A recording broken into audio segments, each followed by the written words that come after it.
Hello everyone. तो दोस्तों हम पढ़ रहे हैं जोग्टा अकेडमी की जीएस वाली बुक को, लाइन बाय लाइन इस बुक को कवर कर रहे हैं। और इसमें हमने इसके 8 जो इसके चैप्टर हैं उनको कवर कर लिया है। सबसे पहले हमने इसमें हिमाचल प्रदेश का भूगोल को पढ़ा। उसके बाद हमने हिमाचल प्रदेश का इतिहास है उसको कवर किया है। प्राचीन इतिहास, मध्यकालीन इतिहास और जो आधुनिक इतिहास है इसको हमने कवर कर लिया। उसके बाद हमने क्या कवर किया, इसमें जो आपका इसका तीसरा अध्याय है डिस्ट्रिक्ट हिस्ट्री को हमने कवर किया है। 12 डिस्ट्रिक्ट को लाइन बाय लाइन कवर किया है। उसके बाद हमने इसमें जो हिमाचल प्रदेश के जन आंदोलन और स्वतंत्रता संग्राम है इनको कवर किया। ठीक है, इसका चौथा अध्याय कवर कर लिया। उसके बाद इसमें हमने प्रशासनिक इतिहास है इसको भी कवर कर लिया। 5वां अध्याय है इसका, ये भी हमने कवर कर लिया। इसमें इसके बाद सामाजिक रीति रिवाज, नृत्य और भाषाएं ये हमने कवर कर लिया। इसका 6ठा अध्याय भी हमने कवर कर लिया।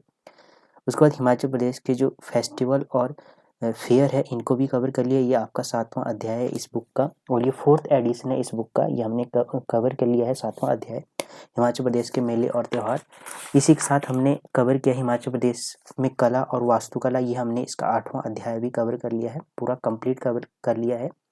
मतलब अभी तक हमने इसके 302 पेजों तक कवर कर लिया है। ठीक है, आज हम कंटिन्यू करने जा रहे हैं प्राचीन लोग और आधुनिक जनजातियाँ, ये हम कवर करेंगे। आज हमारा 9वां अध्याय है ये।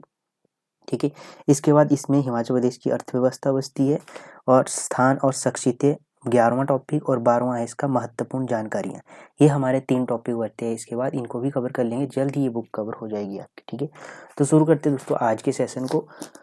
हिमाचल प्रदेश मुख्यतः 2 भागों में बांटा जा सकता है, एक अर्ध घुमंतु और एक अर्ध कृषक। ठीक है, और अर्ध पशुपालक जो बृहद हिमालय के लाहौल स्पीति, किन्नौर, ऊपरी शिमला, ऊपरी कुल्लू, सिरमौर के दूरदराज क्षेत्रों, चंबा का पांगी क्षेत्र में वास करते हैं। इन्हें इंडो आयरन तथा मंगोलियन प्रजाति का मिश्रण कहा जाता था। दूसरा की बात की जाए, दूसरा बाहरी हिमालय, शिवालिक और मध्य हिमालय के रहने वाले मुख्य धारा के लोग हैं। तो 2 भागों में बांटा जा सकता है। तो पहले में ये आपके आगे, दूसरे में ये आगे। ठीक है, अब प्राचीन जनजातियों की यदि बात की जाए, सबसे पहले हम बात करेंगे दास की। दास की बात की जाए वैदिक काल में, यदि वैदिक काल की बात की जाए तो वैदिक काल में पूर्व शिवालिक पहाड़ियों में दास दस्यु लोगों का वास होता था। तो दोस्तों इस बुक की एक खासियत है, इसकी डायरेक्ट लाइनें उठाई जाती है। प्रीलिम एग्जाम हो, चाहे एचएस का, चाहे अलाइड का, चाहे आपका वनडे एग्जाम हो, तो यहाँ से डायरेक्ट क्वेश्चन की लाइनें उठाई जाती है इस बुक से और क्वेश्चन बनाए जाते हैं। जैसे टीजीटी का एग्जाम हुआ तो इसमें से, इस बुक में से हार्डली मतलब मैक्सिमम क्वेश्चन इस बुक में से मिले हैं आपको। ठीक है, वैसे तो और भी बुक है, हिमाचल दर्पण है या जगमन बलोकरा है, परंतु अगर इसको शॉर्ट नोट्स के तौर पर देखा जाए तो जोग्टा की जीएस वाली बुक है, काफ़ी हेल्पफुल है हर एग्जाम में। तो यहाँ से डायरेक्ट लाइनें उठाई जाती है। पहली लाइन होगी, यहाँ से ये पूछी जा चुकी है पहली लाइन, दास पाणी असुर और व्रात्य सिंधु घाटी की सभ्यता के दौरान यहाँ रहते थे। ये आपने ध्यान में रखना है। चमूरी, धुनी, पिपरू और सुशासन शक्तिशाली मुखिया थे जिन्होंने आर्यों का कड़ा प्रतिरोध किया था। ऋषि विश्वामित्र और वशिष्ठ के लगातार प्रयासों से दासों को आर्यों के साथ स्वीकार किया गया। तो ये भी आपने ध्यान में रखना है। अब दास के बारे में इतने फैक्ट आपने ध्यान में रखने हैं। ठीक है, उसके बाद है किन्नर। किन्नर से क्वेश्चन आपका पीजीटी के एग्जाम में भी बन चुका है, अलाइड के एग्जाम में भी, एचएस के एग्जाम में भी बन चुका है। तो किम प्लस नर अर्थात किस तरह के लोग थे, ये आपने ध्यान में रखना है, जो कि बिना दाढ़ी मूछों के थे। ठीक है, भगवत पुराण के अनुसार किन्नर प्रजाति भगवान ब्रह्मा की छाया से उत्पन्न हुई, ये स्टेटमेंट पूछी जा चुकी है। ठीक है, किन्नर प्रजाति की छवि आधे मनुष्य और आधे अश्व की तरह थी, जिन्हें अश्वमुखी नाम से भी जाना जाता है। वायु पुराण में किन्नर लोगों को मानद पर्वत का निवासी बताया गया है। तो ये लाइन डायरेक्ट पूछी जा चुकी है पीजीटी के एग्जाम में, यहाँ पर स्टेटमेंट वाला क्वेश्चन था आया हुआ। ठीक है, पीजीटी के एग्जाम में ऋग्वेद में किन्नरों का कोई विशेष उल्लेख नहीं है, तो ये भी आपने ध्यान में रखना है, ऋग्वेद में किन्नरों का कोई विशेष उल्लेख नहीं है। कालिदास ने अपने ग्रंथ कुमार संभव में इसका उल्लेख किया है, तो ये लाइन भी पूछी जा चुकी है। एक किंवदंती के अनुसार भगवान कृष्ण के पुत्र प्रद्युम्न किन्नरों के सबसे पहले राजा थे, जो शोणितपुर सरहान के बाणासुर की पुत्री से विवाह करने आए थे। ऐसा माना जाता है कि हिमाचल प्रदेश के 6 बार मुख्यमंत्री रहे वीरभद्र इस वंशज के 131वें वंशज थे। तो ये 2 स्टेटमेंट पूछी जा चुकी है। एक तो ये पूछा जा चुका है कि इनकी उत्पत्ति ब्राह्मण से हुई थी। ये वाली मोस्ट स्टेटमेंट है, वैसे तो सारा ही है। और एक के मानद पर्वत के निवासी, ये स्टेटमेंट भी पूछी जा चुकी है। ठीक है, आई थिंक मुझे याद भी आ रहा है, ये पीजीटी मैथमेटिक्स के एग्ज़ाम में पूछा जा चुका है। ठीक है, वैसे इतना क्लियर याद नहीं है मुझे, पर मुझे याद आ रहा है कि पीजीटी मैथमेटिक्स के एग्ज़ाम में ये पूछा जा चुका है। ठीक है, इसका मैं टेलीग्राम पे आपको विद मतलब पीजी पेपर का नाम और उसका जो क्वेश्चन आया था उसका वो भेज दूंगा स्क्रीनशॉट, है ना। ठीक है, किरात मैंने सॉल्व करवाया है। ठीक है, अब किरात की बात करेंगे। किरात भैरवी की रचना किराता अर्जुनीय, किरात और अर्जुन के मध्य ऐतिहासिक युद्ध के बारे में बताती है। ठीक है, बाद में किरातों को मावना तथा मावी कहा जाने लगा। यह यमुना और सतलुज क्षेत्र के वास करते थे। 2 मिनट वेट कीजिए।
तो सॉरी गाइज, एक इम्पोर्टेंट कॉल आ गई थी ना। तो शुरू करते हैं दोस्तों, आगे वाला जो कंटिन्यू करते हैं इसको। किरात का शक्तिशाली, हम किरात पढ़ रहे थे, एक बार फिर से इसको देख लेते हैं। भैरवी की रचना थी जो किराता अर्जुनी, किरात और अर्जुन के मध्य ऐतिहासिक युद्ध के बारे में बताती, ठीक है। उसके जो बाद में किरातों को मावना तथा मावी कहा जाने लगा। यह यमुना और सतलुज के में वास करते थे। किरातों का शक्तिशाली राजा सांबर था, जिसने आर्यों के राजा दिवोदास से युद्ध किया था। तो ये क्वेश्चन भी यहाँ से बनता है, ठीक है। वे नगरों में रहते थे और उन्होंने किले भी बनवाए थे, ठीक है। आर्यों ने रावी को पार किया और ब्यास घाटी में पहुंचे, जहां उनका सामना किरातों से हुआ था। किरातों का राजा निचले शिवालिक पर बैजनाथ के पास शासन करता था, इसलिए बैजनाथ को किरग्राम भी कहा जाता था। ऋषि भारद्वाज आर्यों के राजा देवदास का सलाहकार था। तो ये क्वेश्चन मतलब कि आप मान लीजिए कम से कम 5 बार एग्जाम में पूछा जा चुका है, ठीक है। तो ये मोस्ट प्रीवियस ईयर का क्वेश्चन है, बहुत बार पूछा जा चुका है। ये देवदास और सांबर के बीच 40 साल तक युद्ध हुआ था। तो ये एचएस के एग्जाम में क्वेश्चन बना हुआ है। अंत में यमुना और ब्यास के मध्य 99 किले विध्वंस के साथ ही किरातों की हार हुई थी। ये भी पूछा जा चुका है। ये पूछा जा चुका है कि देवोदास और सांबर के बीच में कितने वर्षों तक युद्ध हुआ था। तो ये क्वेश्चन एचएस के एग्जाम में पूछा जा चुका है। सांबर और उसका मित्र वरिची अधुब राज नामक स्थान पर मारे गए थे। तो ये पूछा जा चुका है, ठीक है। आर्यों ने किरंग, परन्या और चमोरी को भी हराया। देवदास का सिंहासन उसके पुत्र सुदास ने संभाला और भारद्वाज का कार्य वशिष्ठ ने संभाला, ठीक है। ये आपने ध्यान रखना। नाग की बात करेंगे, यह नागों के पुजारी थे। उनके प्रसिद्ध राजा थे वासुकी, काली और तक्षक थे। हिंदू मान्यताओं में 8 नाग सर्प होते थे। शेषनाग, तक्षक, वासुकी, काली, धंजय, कर, कोटिक, केमली और सनुख, ये थे 8 नाग, ठीक है। नागों के मुख्य मंदिर है नागचला, मंडी नगर के समीप है ये, ठीक है। एक है नागचला, मंडी नगर के समीप है, और रिवाल्सर झील, कामरूनाग, माहूनाग। मनसा देवी को नागों की देवी माना जाता है। कश्मीर में एक क्षतिग्रस्त ऐतिहासिक मंदिर अब्बा वन है, जहाँ पुराने समय में बड़ी संख्या में नाग पुजारी जाते थे। तो ये भी आपने ध्यान में रखना है। कांगड़ा में कई स्थान है, जैसे सिबू का थान नूरपुर में है, और सलोह पालमपुर में है, और त्रिपल कांगड़ा में, जहाँ नागों के मंदिर है, जिनमें सांप के काटने का इलाज होता है, ठीक है। तो ये आपने ध्यान रखना है। उसके बाद चंबा के भरमौर में कुगती गांव में केलंग नाग का मंदिर है। तो ये भी आपने ध्यान में रखना है, ठीक है। केलंग गांव का मंदिर है, ठीक है। तो एक सॉन्ग भी है केलंग, ठीक है, ओ मेरे या केलंगा, ऐसा सॉन्ग भी है ना। तो वहां से रिलेट कर लेना आपने। ये चंबा का है। उत्तर पश्चिम प्रांत और नेपाल के बीच इनकी जन्मभूमि खस देश स्थित है, ठीक है। ये खस की बात हम कर रहे हैं, यहाँ से भी क्वेश्चन बना हुआ है। बरहामित्र की बृहद संहिता में खस लोगों को कुलुत, तंगना और कसनीरा लोगों के साथ वर्णित किया है। अब यह शिमला, सिरमौर, कुल्लू के भागों और किन्नौर में बंट गए। किन्नौर में लोग बहुत खुद को खसिया बुलाते हैं। खस लोगों ने दास और किन्नरों पर अपनी प्रभुत्ता सिद्ध की है, ठीक है। खसियों के कारण खसगर, खसखंडी, खसधार और कश्मीर नाम पड़े थे, ठीक है। भुंडा त्योहार खसों द्वारा नागों पर विजय की याद में मनाया जाता है, जिसमें बेड़ा जाति के पर एक परिवार की बलि दी जाती थी। अब ये ऐसी बलि नहीं है, बलि प्रथा नहीं है इसमें, ठीक है। और भुंडा त्योहार 12 वर्ष के बाद मनाया जाता है। पहनावा, इसमें औरतें गाची, कमरबंद और छुबा, लंबा कोट पहनती है। साथ ही दोहड़ू, गर्म साड़ी की भी इस्तेमाल करती है। थिप्पू की बात करेंगे, थिप्पू ढाटू, सिर का स्कार्फ का प्रयोग महिलाओं द्वारा किया जाता है, और पुरुष अंदर की तरफ मुड़ा हुआ अचकन पहनते हैं, ठीक है। इनके विशेष व्यंजन है पोल्टू और सिड्डू, ठीक है। विवाह की बात करेंगे, विवाह संस्कार खस लोगों में 3 प्रकार के विवाह प्रकार प्रचलित है। सबसे पहले माता पिता द्वारा शादी करवाई जाती है उसे बिहार कहा जाता है। परेनो प्रेम विवाह है ये, ठीक है, लव मैरिज है। उसके बाद गाडर दुल्हन दूल्हे के घर जाती है और वहाँ विवाह संस्कार किया जाता है, ठीक है। पुराने समय में इस समुदाय की लिपि टांकरी थी, परंतु अब वे देवनागरी का ही प्रयोग करते थे। खस जनजाति में खुंद योद्धा जनसमूह होते हैं, ये आपने ध्यान में रखना है। मुख्यतः दो प्रकार के खुंद है, जो 60 कौरवों का समूह है उसे साठी कहते हैं। पासी जो 5 पांडवों का समूह है उसे पासी कहते हैं, ठीक है। उसके बाद टोडा की बात करेंगे। टोडा तीर कमान से लड़ने का खेल है, उनका मुख्य पोशाक है। इस खेल को समय समय पर खुले मैदान में आयोजित किया जाता है। तो ये अभी देखा होगा आपने, रील्स में भी वायरल होती रहती है टोडा से संबंधित खेल। टोडा खेलने के लिए चमड़े के जूते और एक भारी भरकम पजामा, जिसे सुत्थन कहते हैं, का उपयोग भी किया जाता है। पैतृक संपत्ति को बराबर सभी पुत्रों में बांटा जाता है, परंतु कुछ मामलों में सबसे बड़े और छोटे पुत्र को अतिरिक्त हिस्सा भी दिया जाता है, ये भी आपने ध्यान रखना है। बड़े पुत्र के लिए जेठा, ये हम किसकी बात कर रहे हैं, ये हम कर रहे हैं, ये आपके ये खस जनजाति की हम बात कर रहे हैं, ठीक है। तो उनके बारे में हम पढ़ रहे हैं। बड़े पुत्र के लिए जेठा और जेथोंग तथा छोटे पुत्र के लिए कनकी सओंग कणछा कहते हैं, ठीक है। उन्होंने खुद को गांव और परिवार से में संगठित कर लिया है। उनमें सबसे शक्तिशाली व्यक्ति को मावी अथवा मावलना के रूप में चुना जाता है, ठीक है। वैदिक आर्यों ने खसों को दुर्गम पहाड़ियों की ओर धकेल दिया था, जो बाद में आर्यों में विलीन हो गए। अब इसके बाद पिशाच की बात करेंगे। पिशाच कच्चा मांस खाने वाले एक आदिम जाति है। उत्तरी सीमांत और साथ लगते हिमालयी पट्टी में इनका वास था। यह जनजाति राक्षस के नाम से वैदिक समय में जानी जाती थी। पिशाचों को के ही समान थी ये, ठीक है। यक्ष की बात करेंगे। यक्ष की बात करेंगे। महाभारत में युधिष्ठिर और उसके भाइयों के यक्षों से वार्तालाप, जिसमें यक्षों ने पांडवों से कुछ प्रश्न पूछे थे, का वर्णन मिलता है। यह वृक्ष देवता भी कहा जाता है, इन्हें वृक्ष देवता भी कहा जाता है, जिनमें अद्भुत शक्तियां थी, ठीक है। यक्ष की बात होगी। आधुनिक जनजातियों की बात कर लेते हैं, ठीक है। आधुनिक जनजातियों की बात की जाए तो 2011 की जनगणना के अनुसार प्रदेश की अनुसूचित जनजातियों की संख्या 3,92,126 है, जो कि किन्नौर और लाहौल स्पीति, चंबा के पांगी और भरमौर भागों में केंद्रित है तथा अन्य जिलों में बिखरी हुई है, ठीक है। इन क्षेत्रों को भारत के राष्ट्रपति द्वारा 21 नवंबर 1975 के अनुसूचित क्षेत्र हिमाचल प्रदेश आदेश 1975 के अनुसार संविधान की 5वीं अनुसूची के तहत अनुसूचित क्षेत्र भी घोषित किया है, ये भी आपने ध्यान रखना है। 5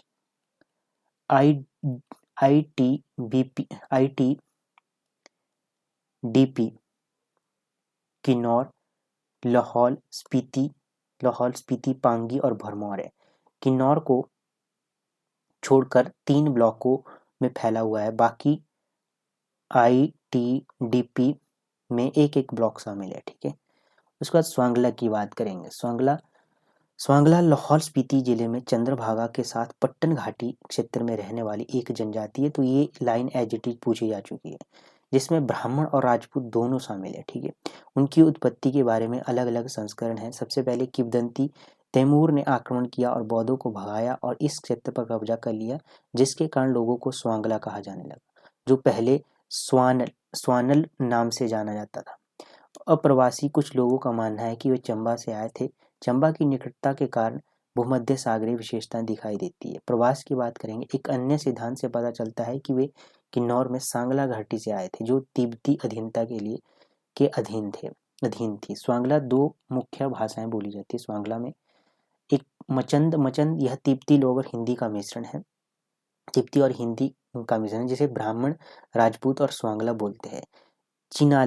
चिनाली सिप्पी और लाहौर द्वारा बोली जाती है, ठीक है। चिनाली जो सिप्पी और लाहौर द्वारा बोली जाती है। भोटी एक और भाषा जिसका उपयोग किया जाता है, लेकिन केवल घाटी के बौद्ध निवासियों द्वारा बोली जाती है। सिसु क्षेत्र में तिनन और तिनेट नामक बोली जाती है। स्वांगला बंगाल, बिहार और मध्य भारत की मुंडा भाषी जनजातियों से मिलती जुलती है, ठीक है। छांग की बात करें। यह स्थानीय पेय है, जिसका सेवन पुरुष नियमित रूप से करते हैं। माना जाता है कि गुरु और मुंडा समूह राजपूतों द्वारा समाज के निचले तबके को बौद्ध लड़कियों से विवाह करने में उत्पन्न हुई है, ठीक है। विभिन्न विवाह प्रथाएं मौजूद है इनमें स्वांगला में। एक है रुस्ता ते ब्याह, ये भाग जाना। जब एक लड़का और लड़की प्यार में पड़ जाते हैं और शादी कर लेते हैं तो रुस्ता ते ब्याह कहलाता है स्वांगला में। कुआ ब्याह, जबरदस्ती शादी, जब कोई लड़का अपनी दोस्त की मदद से लड़की को जबरदस्ती ले जाता है तो उसे कुआ ब्याह कहते हैं। मजमी ब्याह, अगर कोई लड़का शादी का खर्चा उठाने में असमर्थ है तो वह अपनी बहन को लड़की लाने के लिए भेजता है और वह साथ रहने लगता है, तो ये भी मजमी ब्याह स्वांगला में है, स्वांगला ट्राइब में। ठीक है, ये रुस्ता दे ब्याह स्वांगला ट्राइब में, कुआ ब्याह ये स्वांगला ट्राइब में है। छेती, दुल्हन को पैसे देने की प्रथा समुदाय में प्रचलित है, हालांकि अब इसकी अपेक्षा या अभ्यास नहीं किया जाता है। ठीक है, तुछुद तवाकची, तुसुद तवाकची या तलाक है, विवाहित जोड़ा एक पतला धागा तोड़कर विवाहित रिश्ता तोड़ देता है। तो ये तुसुद तवाकची ये पूछा जा चुका है किसी एग्जाम में, मुझे याद नहीं आ रहा है अभी फिलहाल, तो ये किसी एग्जाम में पूछा जा चुका है। ये किस चीज, ये ऐसा क्वेश्चन था कि तुसुद तवाकची क्या है, तो इसमें विवाह का दिया था प्रकार या तलाक, तो ये तलाक का प्रकार है। ठीक है, तो आपने ध्यान रखना है। जन्म के रीति रिवाज है स्वांगला में, बच्चे के जन्म के बाद 20 दिनों की अवधि के लिए सूतक का पालना स्वांगला में होता है। छठी या अन्न प्रशासन समारोह तब मनाया जाता है जब बच्चा 6 महीने का हो जाता है, तो पहली बार ठोस भोजन अनाज भोजन की शुरुआत का प्रतीक है ये स्वांगला में। कृतिकति या क्रमोग मुंडन समारोह तब होता है जब बच्चा 1 वर्ष पूरा करता है, इसमें बाल काटने की रस्म शामिल होती है जिसे आमतौर पर एक रिश्तेदार द्वारा किया जाता है। ठीक है, उसके स्वांगलाओं में महिलाएं नचेड़ या यौवन संस्कार करती है। मासिक धर्म के दौरान लड़की को 5 दिनों के लिए एकांत में रखा जाता है, चूल्हे के पास आने की अनुमति नहीं दी जाती, इसे कहते हैं नचेड़। संपत्ति का अधिकार पुरुष वंश के अनुसार होता है जिसमें सभी बेटों को समान हिस्सा मिलता है, जिसे पगवंड कानून के रूप में जाना जाता है। पगवंड कानून के रूप में सामुदायिक परिषद का नेतृत्व सियाणा मुखिया करते हैं, तो ये क्वेश्चन पूछा जा चुका है। त्रिलोकीनाथ और मिरकुला मंदिर स्वांगला समुदाय के 2 प्रसिद्ध मंदिर हैं। बौद्ध धर्म का पालन करने वाले स्वांगला गेलुगपा संप्रदाय से जुड़े हैं। ब्राह्मण स्वांगला भूत प्रेत और बुरी आत्माओं से में भी विश्वास करते हैं। भरमौर और मणिमहेश उनका मुख्य पवित्र केंद्र। अगस्त सितंबर के महीने में उनके द्वारा त्रिलोकीनाथ मेला मनाया जाता है। स्वांगला के द्वारा स्वांगला समुदाय के लिए कृषि आर्थिक संसाधनों के स्रोत है, तो ये होगी स्वांगला समुदाय की बात, स्वांगला जनजाति की बात। अब गद्दी की बात कर लेंगे। गद्दी भी क्वेश्चन आपके एग्जाम में पूछा जा चुका है। गद्दी से संबंधित, गद्दी लोगों में ब्राह्मण, राजपूत, खत्री, ठाकुर और राठी शामिल होते हैं। गद्दी चंबा के भरमौर तहसील के निवासी है तथा कांगड़ा जिले के कुछ भागों में पाए जाते हैं। कुछ गद्दी नूरपुर तहसील में भी पाए जाते हैं। वे भरमौर में बस गए जिसे कैलाश कहा जाता था। भगवान शिव को गद्दी लोगों का मुख्य भगवान कहा जाता है, तो ये वाली लाइन है, ये एचटी पीजीटी के एग्जाम में पूछी जा चुकी है। वे खुद को भगवान शिव का बच्चा मानते हैं। गद्दी शब्द संस्कृत के गडर शब्द से लिया गया जिसका अर्थ भेड़। भरमौर की गद्दी लोगों का घर कहा जाता है तथा पूरी तहसील को गधरन और गडियार क्षेत्र कहा जाता है। गद्दी ब्राह्मणों में एक मान्यता है कि राजा अजय वर्मन 780 से 800 ईस्वी के शासनकाल में उनके पूर्वज दिल्ली से भरमौर आए थे, जबकि गद्दी खत्री कहते हैं कि उनके पूर्वज मुस्लिम आक्रमणकारियों से भाग कर लाहौर से यहाँ आए थे। इस क्षेत्र में उनके आने का मुख्य कारण इस क्षेत्र का दुर्गम होना ही हो सकता है। यहाँ आक्रमणकारियों का भय कम था। कहावत है कि उजडेया लाहौर ते बसिया भरमौर स्थानांतरण के बारे में बताती है ये। ठीक है, कांगड़ा का राजा संसार चंद 1775 से 1823 ईस्वी में एक अति सुंदर गद्दी कन्या नोखू के प्रेम में पड़ गया और उसे अपनी रानी बना दिया। स्थानीय लोग गद्दी लोगों को मित्र अर्थात दोस्त कहते हैं। गद्दी लोग पश्चिमी पहाड़ी बोली बोलते हैं जो उत्तरी क्षेत्र में संस्कृत आर्यन भाषा परिवार से संबंधित है। वे अवतार केलांग और गुग्गा देवताओं को मानते हैं।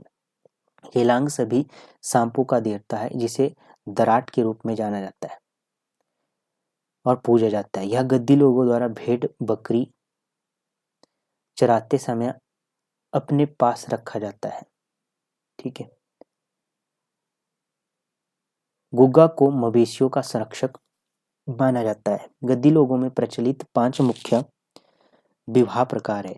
तो गद्दी में कौन से 5 मुख्य विवाह के प्रकार है? एक है खेवत विवाह, कि इस विवाह में सभी धार्मिक रीति रिवाजों का पालन किया जाता है। एक है जिंड फूंक या बरार फूंक, अगर कोई लड़की अपने माता पिता की सहमति के बिना अपने प्रेमी के साथ भाग जाती है तो उसे जिंड फूंक फूंक या बरार फूंक, ये JEO-IT के एग्जाम में शायद पूछा जा चुका है, या झंझराड़ा, ये ऐसा क्वेश्चन था। इस प्रकार का व्यवहार रिश्तेदारों की सहमति और आपसी समझ के साथ भागकर होता है। घर जवांतरी, इस विवाह में लड़का अपने भाभी ससुर के घर में घरेलू नौकर के रूप में कार्य करता है। इसे कमास विवाह भी कहा जाता है। बट्टा सट्टा, लड़का अपनी सगी बहन या चचेरे बहन के आदान प्रदान के माध्यम से अपना साथी ढूंढता है। ठीक है। दान पुण्य, यह गद्दियों के बीच प्रचलित एक सामान्य प्रकार का विवाह है। ठीक है। गुडानी, यह आमतौर पर मृत पति के दूसरे भाई से विधवा का पुनर्विवाह होता है, उसे गुदानी कहते हैं। मेले और त्यौहार है गद्दियों में। जुलाई के महीने में मिंजर और भादो अगस्त की पहली तारीख को सैर और पतरोड़ू, ठीक है, मणिमहेश यात्रा आदि होती है इन गद्दी जाति में। ठीक है। पोशाक क्या है गद्दी जाति की? तो गद्दी के पारंपरिक परिधानों में चोला और डोरा शामिल है, जिसमें डोरा उनकी पोशाक का एक अनिवार्य हिस्सा है। चादरों का उपयोग गद्दन द्वारा सिर को ढकने के लिए किया जाता है। गद्दी दिन में 4 बार भोजन करते हैं। उनके नाश्ते को नुहारी या दुतेलू कहा जाता है। उसके बाद दोपहर का भोजन, जिसे कल्लर कहा जाता है, रात के खाने को बेली कहा जाता है। गद्दी में सुर या झोल उनका स्थानीय पेय है। सुर या झोल उनका स्थानीय पेय है। गद्दी अर्ध खानाबदोश, अर्ध पशुपालक और अर्ध कृषि जनजाति के है। तो ये स्टेटमेंट बन सकती है आपके एग्जाम में। ठीक है। खम्पा की बात करेंगे। इन्हें तिब्बत के प्रवासी माना जाता है। खाम तिब्बत के एक राज्य का नाम है और इस राज्य के लोगों को खम्पा कहा जाता था। ये भारत में व्यापार करने आए थे, जो वापस चले गए उन्हें खयाखर अथवा गयागर कहा जाता है। ये कुल्लू, चंबा, सिरमौर और लाहौल स्पीति में बसे। कुल्लू घाटी में इन्हें बौद्ध तथा कुछ लोगों में तिब्बती कहा जाता है। उत्तराखंड में इन्हें शाह खाम्पा कहा जाता है, जहाँ से पिथौरागढ़ के डोरमा और ब्यानस गांव में फैले हैं। स्पीति में इन्हें पीती खम्पा कहा जाता है। किन्नौर में कुन्नू खम्पा, कुल्लू में न्योंदी खम्पा, चंबा में थावा खम्पा, लाहौल में गारजा खम्पा के नाम से जाने जाते हैं। खानाबदोश खम्पा को नेखोर खम्पा, जो यात्रा पर आए हो, कहा जाता है। इनकी पारंपरिक लिपि तिब्बती है। तो ये क्वेश्चन पूछा जा चुका है, खम्पा की कौन सी भाषा है, लिपि है? तो ये पूछा जा चुका है, तिब्बती इनकी लिपि है।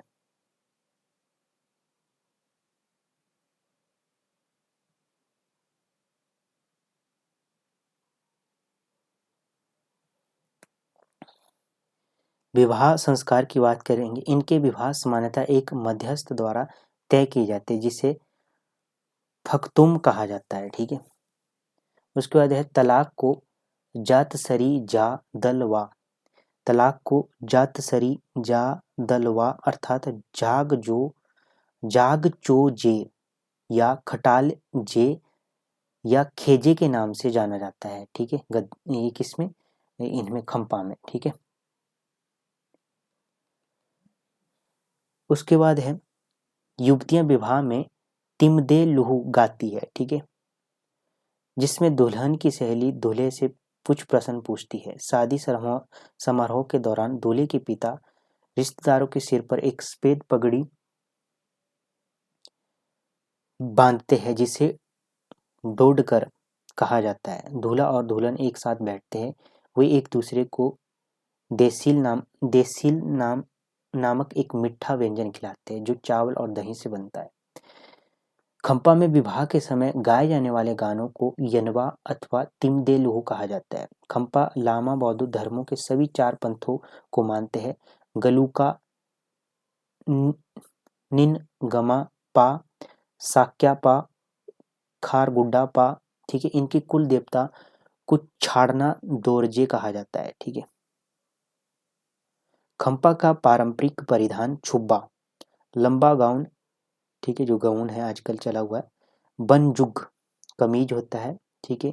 सिरिंग किन्नर की सिरिंग किन्नर ये टोपी है। सुकटू ये गर्म चादर से बना होता है खंपा में।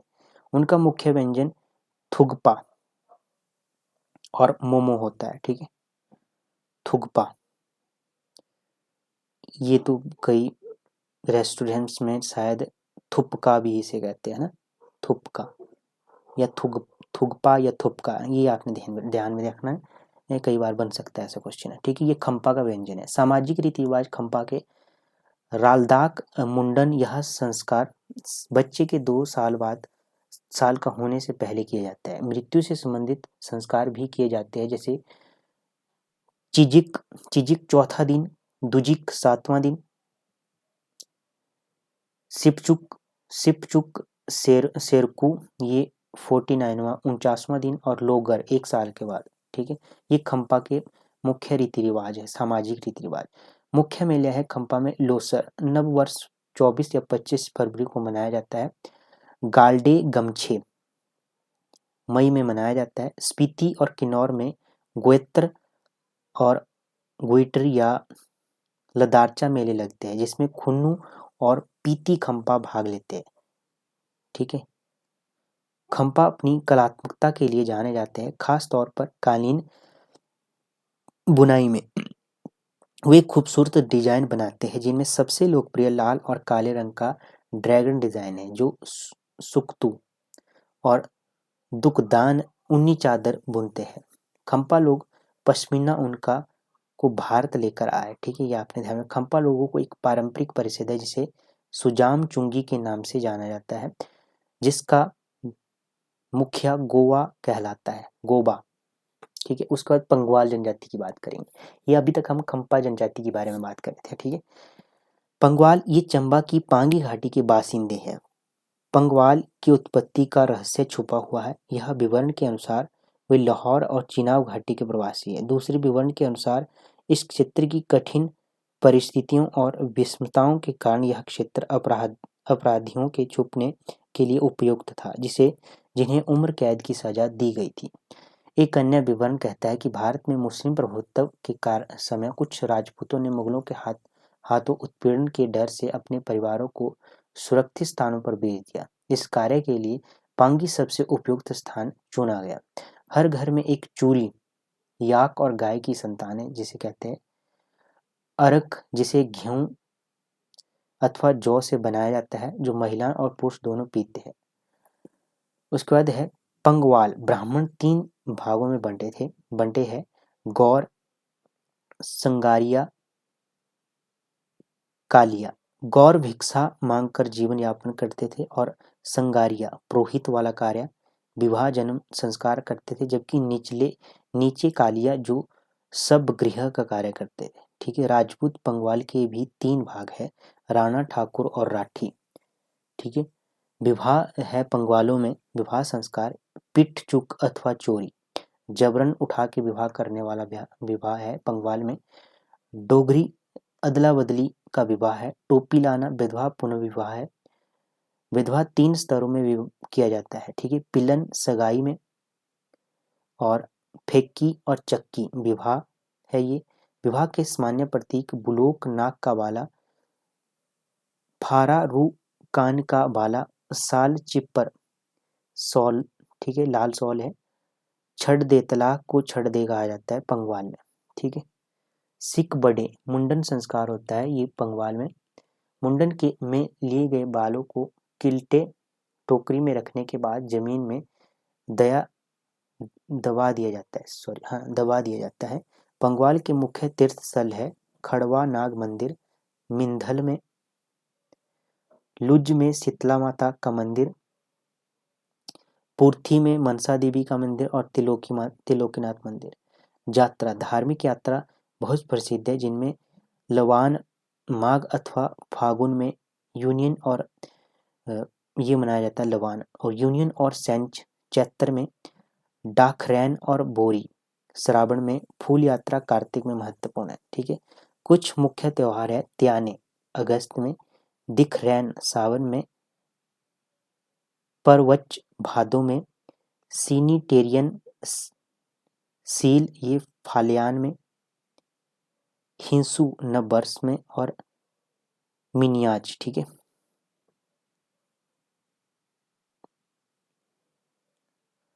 पोशाक की बात करेंगे। पोशाक कौन कौन सी है इनकी? पंगवालों की मझीर, मझीर एक काली ऊनी रस्सी जिसे कोट के चारों तरफ लपेटा जाता है। ठीक है, ये देखी भी होगी आपने। लेखर घुटने तक लंबा बटन वाला कोट। चालर, चालर सुत्थन और ट्राउजर। ठीक है, पुले घास के जूते। ठीक है, महिलाओं की पोशाक कमेरी अथवा चोली जोजी सिर की पोशाक है। ठीक है, चालन सुत्थन को कहते हैं, कमरबंद भी होता है। विरासत अथवा प्रथागत विरासत कानून। पंगबंद और चुंडाबंद के अनुसार पंगबंद एक पत्नी के सभी पुरुष पुत्रों में जायदाद का बराबर भाग बांटा जाता है। ठीक है, चुंडाबंद जायदाद पहले पत्नियों में बराबर बांटी जाती थी, फिर उनके अपने पुत्रों में बराबर बांटी जाती। ठीक है, अब हम बात करेंगे किन्नर जनजाति की। वर्तमान में जिला किन्नौर में वास करने वाली जनजाति को किन्नर अथवा किन्नौरा कहा जाता है। इन्हें नेगी कहकर भी पुकारा जाता है। किन्नौर को खस, खसिया, खुरपा आदि भागों में बांटा जा सकता है। एक दंत कथा के अनुसार यह लोग ब्रह्मा के पैर के अंगूठे से यक्ष के साथ उत्पन्न हुए थे। महाभारत में इन्हें गंधर्वों की श्रेणी में रखा जाता है। तो ये लाइन एज इट इज पूछी जा चुकी है, स्टेटमेंट बनाई गई है कि निम्न में से कौन सा कथन सही है। तो ये यहाँ से ये क्वेश्चन बना है किन्नरों से संबंधित। जबकि मत्स्य पुराण में इन्हें किरात और यक्षों के साथ शामिल किया गया। तो ये लाइन एज इट इज है बनेगी। किन्नौर का वर्णन हिंदू ग्रंथों के अलावा जैन और बौद्ध साहित्य में भी मिलता है। जैन धार्मिक पुस्तक न्यून देव योनि में किन्नर के एक वर्ग है। यह किन्नौरी बोलते हैं जो हिमालय के तिब्बत बर्मन भाषा समूह के अंतर्गत आती है। ऊपरी किन्नौर में भोटी भी बोली जाती है। तिब्बती किन्नौरों को खूनू बोलते थे। तो ये क्वेश्चन भी बना हुआ है स्टेटमेंट में एज इट इज। और इन्हें माओ का कहा जाता है। ठीक है, लेह में इन्हें माओ कहा जाता है। ये लाइन भी एज इट इज पूछी जा चुकी है एग्जाम में। कहा जाता है कि 5 पांडवों ने अज्ञातवास का एक वर्ष किन्नौर में बिताया था। वायु पुराण में इन्हें मानद पर्वत का वासी बताया गया। तो ये लाइन भी एज इट इज आपके एग्जाम में पूछी जा चुकी है। ठीक है, 3 स्टेटमेंट में थी, उसमें से 4 स्टेटमेंट थी, उनमें से एक को बताना था कि इसमें से कौन सी गलत थी। ऐसा क्वेश्चन था बना हुआ किसी एग्जाम में, और मैंने इसको कवर भी करवाया। आपकी जो 10,000 MCQ वाली, जो HPGK की 10,000 MCQ वाली जो सीरीज है, उसमें मैंने इसको कवर करवाया है। ठीक है, सामान्य तौर पर किन्नौर के 2 मुख्य वर्ग है, खसिया और बेरू। बेरू को आगे फिर 2 भागों में दोमांग और चमांग में बांटा जाता है। खसिया अथवा राजपूतों के 3 वर्ग है, ओरंग, मोरंग, बाजा। जब एक महिला और पुरुष में विधिवत दोस्ती होती है तब जोख्या कहते हैं। जब 2 महिलाओं में दोस्ती होती है तो उसे कोनेच कहते हैं। किन्नौर जनजाति किन्नौरी भाषा बोलते हैं, जिसे होमस्कंद भी कहा जाता है। किन्नौर की ऊपरी क्षेत्र में भोटी भाषा बोली जाती है। ठीक है, ये आपने ध्यान में रखना है। नेक्स्ट है विवाह संस्कार है। किन्नर जनजाति में विवाह संस्कार है दम चलिस और बेनंग हैचिस अथवा दम तांग सिस। ठीक है, और जुसिस ये प्रेम विवाह है।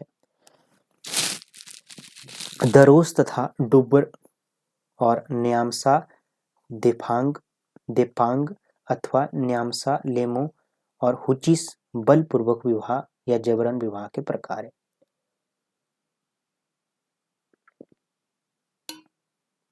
जेनेकांग अथवा जेनेटांग सामान्य विवाह है। तो ये शायद JOIT के एग्जाम में ये क्वेश्चन बना हुआ है आई थिंक। ठीक है, जो आपका Himachal Pradesh public service commission के द्वारा कंडक्ट करवाया गया था ये JOIT का एग्जाम। ठीक है, 6 पोस्टों का था, उसमें ये पूछा गया है। न्योतांग मेरंग विवाह का एक प्रकार है जिसमें विवाह समारोह में केवल 2 लोग जाते हैं। यह गरीब परिवार द्वारा आयोजित किया जाता है। ठीक है, तिब्बत में दरोस विवाह को नामकुचा और जनेकांग को नामा रोजा कहा जाता है। ठीक है, किन्नौर में बहुपति प्रथा प्रचलित है। तलाक के प्रकार है किन्नर जनजाति में पति पत्नी अपने दाएं हाथ में सूर पेड़ की एक सूखी टहनी 20 से 25 सेंटीमीटर पकड़ते हैं। वे उसे एक ही झटके में तोड़कर पीछे की तरफ फेंक देते हैं। इस रस्म को सिंग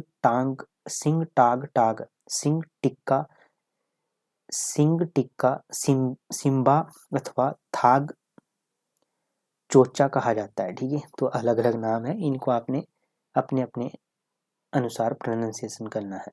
विवाह तय होने के दिन लड़के वाले आभूषण भेजते हैं जिसे जयाज कहते हैं। इसे दुल्हन के माथे पर लगाया जाता है। सेनिंग कुन्नू यह विवाह में उपहारों के आदान प्रदान की एक रस्म है। विरासत कानून, जायदाद जेठोंग सबसे बड़ा और कंचोंग सबसे छोटा कानून के अनुसार बांटी जाती है। टोगलोंग मरते हुए व्यक्ति की अंतिम इच्छा है। टोगलोंग जन्म और मृत्यु संस्कार, रोपा घाटी में सभी परिवार जिनमें बेटा पैदा होता है उसे उख्यांग उत्सव में गांव के देवता को एक साथ एक बकरा चढ़ाते हैं। ठीक है, ये उख्यांग उत्सव आपने ध्यान में रखना है, किन्नौर में।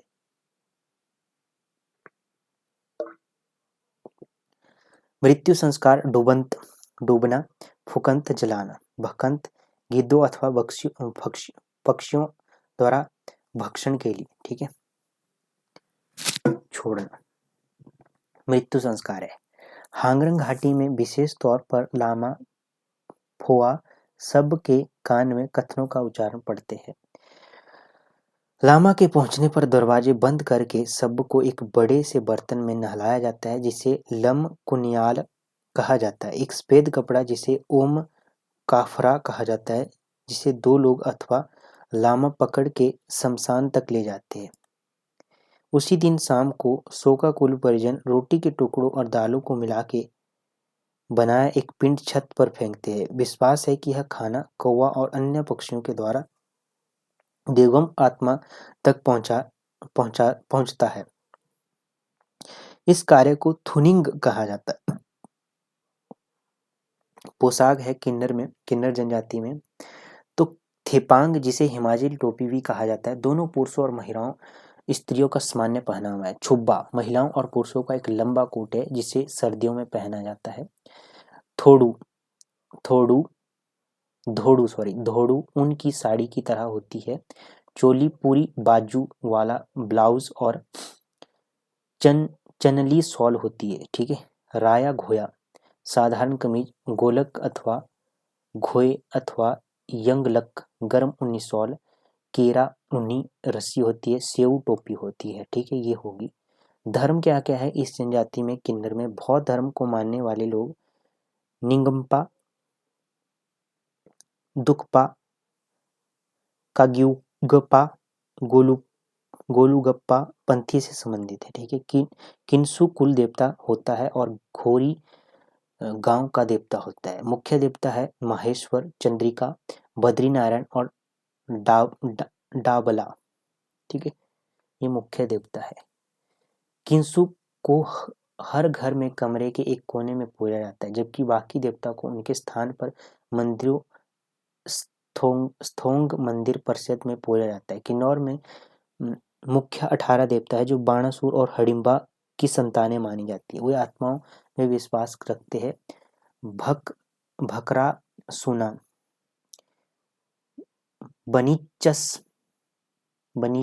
बंचिस, चौस, खुनकच जो क्रमशः ऊंचाई वाले क्षेत्रों, देवदार और केल पेड़ रास्ते के खास पत्थरों में तथा गौशाला में वास करते हैं।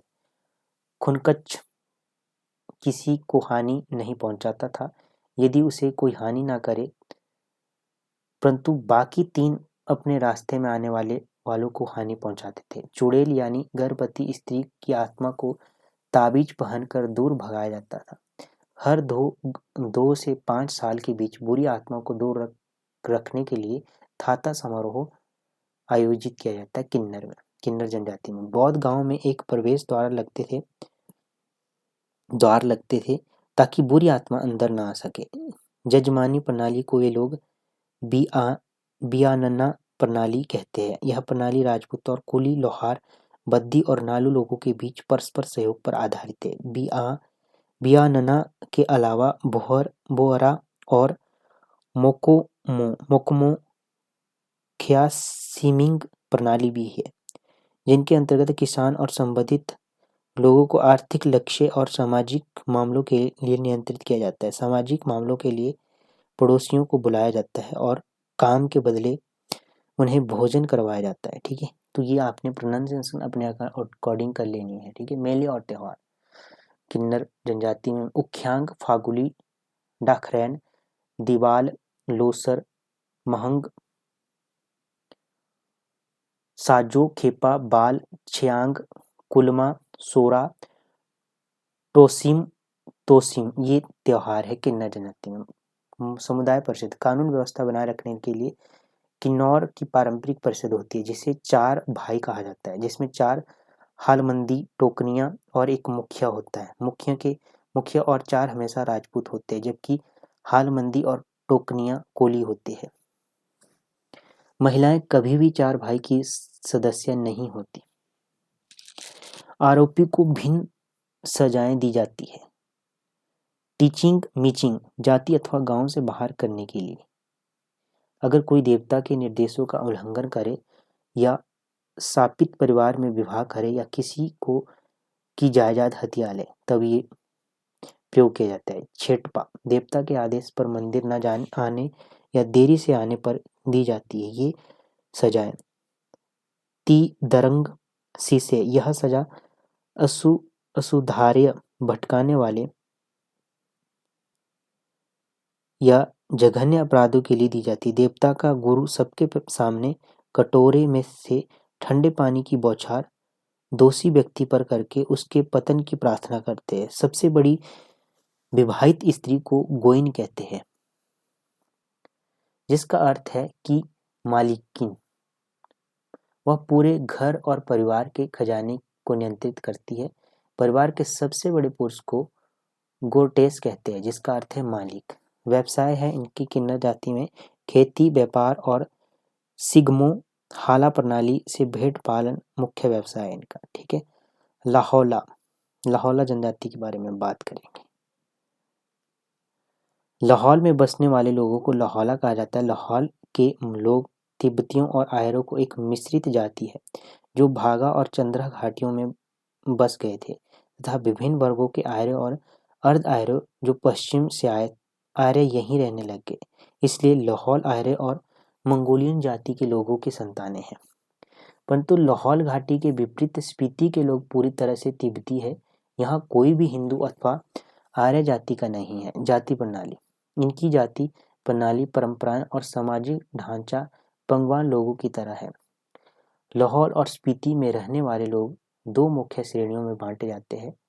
ऊपरी वर्ग में राजपूत, ब्राह्मण, ठाकुर, राठी आते हैं, जबकि निचली श्रेणी में हाली, भोट और लोहार आते हैं। लाहौल में पोशाक है खट्टर, एक लंबा ढीला गाउन, डोबरी कुल्लू टोपी।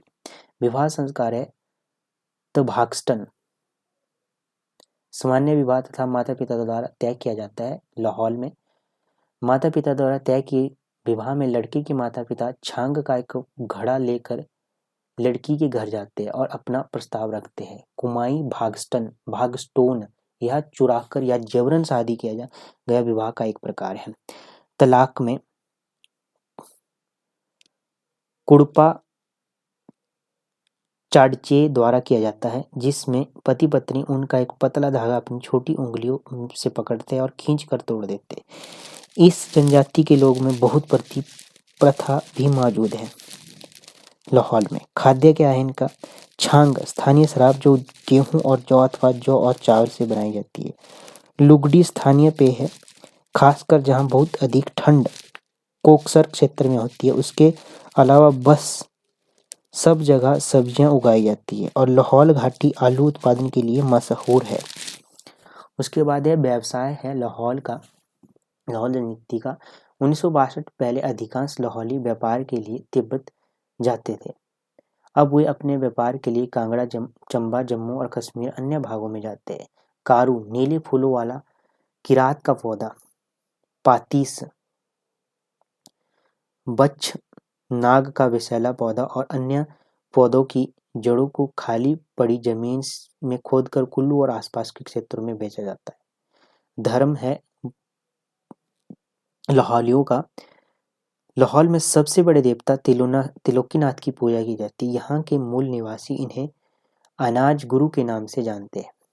ठीक है। गुज्जर जनजाति की बात कर लेते हैं अब। गुज्जरों के बारे में पहला उल्लेख कुषाण अथवा यास्ची और टोचारी जनजातियों के साथ जनरल कनिंघम ने किया था। उनके मुखियों ने काबुल और पेशावर पर विजय प्राप्त की, जबकि उनके पुत्र ने पूरा ऊपरी पंजाब, यमुना के किनारे तथा मथुरा और विंध्या तक विजय प्राप्त की। उसके उत्तराधिकारी कनिष्क ने कश्मीर पर विजय प्राप्त की। माना जाता है कि मध्य एशिया से व्यापारी रास्तों में यहाँ आए थे। गुजरात प्रांत का नाम उनके ही नाम पर पड़ा और अकबर के शासनकाल में गुज्जर नगर बसाया गया। कुछ लोगों का मानना है कि गुज्जर हूण पंथ के वंशज है।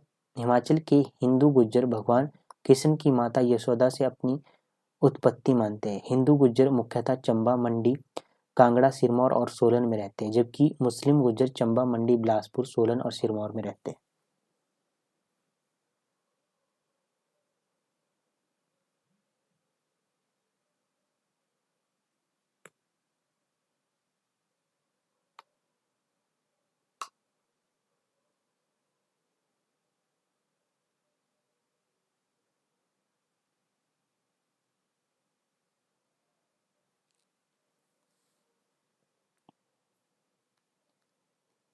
मुस्लिम गुज्जर गुजरी बोली बोलते हैं, जो गुजराती, उर्दू और डोगरी का मिश्रण है। उनकी लिपि फारसी अरेबिक है।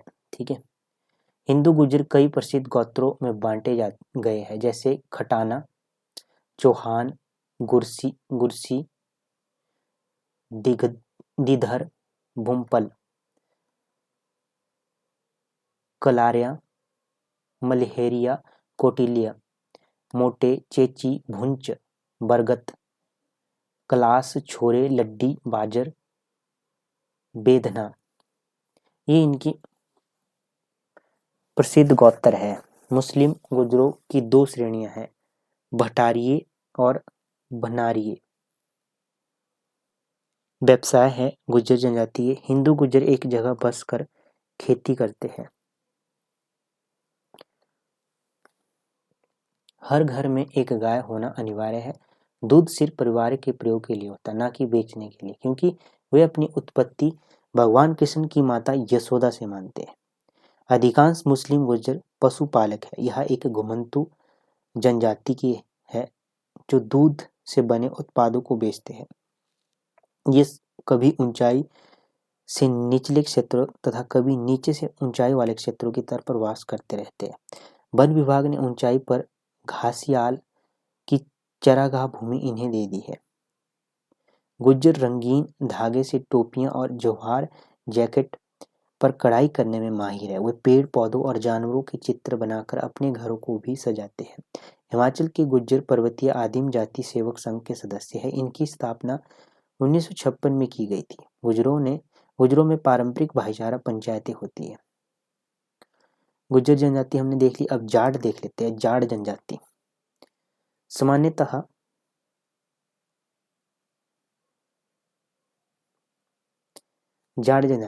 जाट शब्द का अर्थ वे लोग जो वर्ण व्यवस्था को नहीं मानते और शास्त्रों पर विश्वास नहीं करते।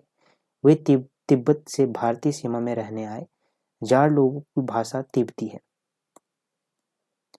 मुख्य रूप से हांगरंग किन्नौर में रहते हैं। जाट बौद्ध है जिन्होंने पांगी और चंबा के क्षेत्र पर रहते हैं।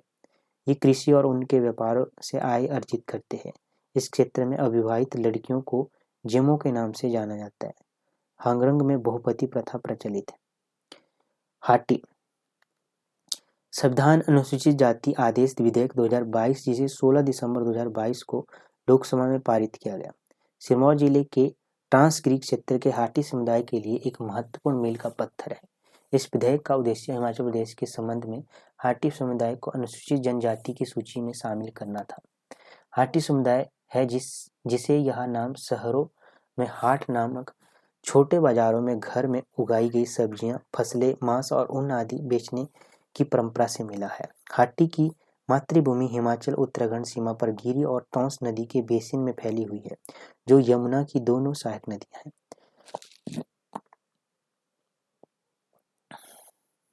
टोंस दोनों राज्यों के बीच की सीमा को चिन्हित करता है। हिमाचल प्रदेश में ट्रांसगिरी क्षेत्र, उत्तराखंड और जौनासार बाबर में रहने वाले हाटी लोग 1814 में जौनासार बाबर के लोग के अलग होने पर सिरमौर के शाही राज्य का हिस्सा थे। ट्रांसगिरी और जौनासार बाबर में इन दो हाटी कुलों की परंपराएं समान है और अंतरजातीय विवाह आम है। समुदाय में काफी कठोर जाति व्यवस्था चलती है। हटियों का शासन खुम्बली नामक एक पारंपरिक परिषद द्वारा किया जाता है, जो समुदाय के मामलों का फैसला करती है। नोट: हिमाचल प्रदेश उच्च न्यायालय ने सिरमौर जिले के ट्रांसगिरी क्षेत्र में हाटी समुदाय के सदस्यों को अनुसूचित जनजाति का दर्जा देने के राज्य सरकार के फैसले पर रोक लगा दी, स्टेट लगा दी इसके ऊपर। एक अंतरिम आदेश में मुख्य न्यायाधीश MS रामचंद्र राव और न्यायमूर्ति ज्योत्सना रेवल दुआ की 2 न्यायाधीशों की पीठ ने कहा कि हाटी को ST का दर्जा देने के लिए पारित कानून में प्रथम दृष्टया स्पष्ट मनमानी और स्पष्ट असंवैधानिकता प्रतीत होती है। अब हिमाचल की जातियों की बात करेंगे। ब्राह्मण भारत में सबसे बड़े समुदायों में से एक है। बेनीज 1893 के अनुसार ब्राह्मणों का मूल स्थान गंगा का ऊपरी क्षेत्र था, जहां से वे देश के सभी भागों में फैल गए। बियान सरस्वती 1977 के अनुसार जो ब्राह्मण विंध्य के उत्तर में बसे उन्हें गौड़ और दक्षिण में बसे उन ब्राह्मणों को द्रविड़ कहा जाता था।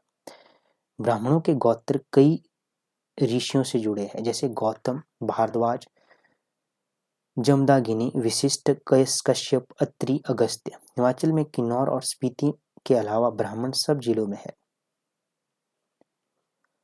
लाहौल में स्वांगला को ब्राह्मण कहा जाता है। हिमाचल में ब्राह्मणों के विभिन्न समूहों में से गद्दी, पुरोहित, नगरोटिया, भटेरू और भोजकी ब्राह्मणों का वर्णन कई विद्वानों ने किया है।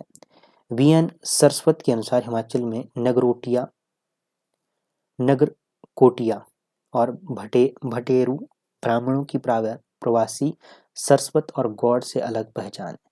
राजा धर्मचंद के शासनकाल से पहले सभी ब्राह्मण समूहों को समाज में बराबर का दर्जा था।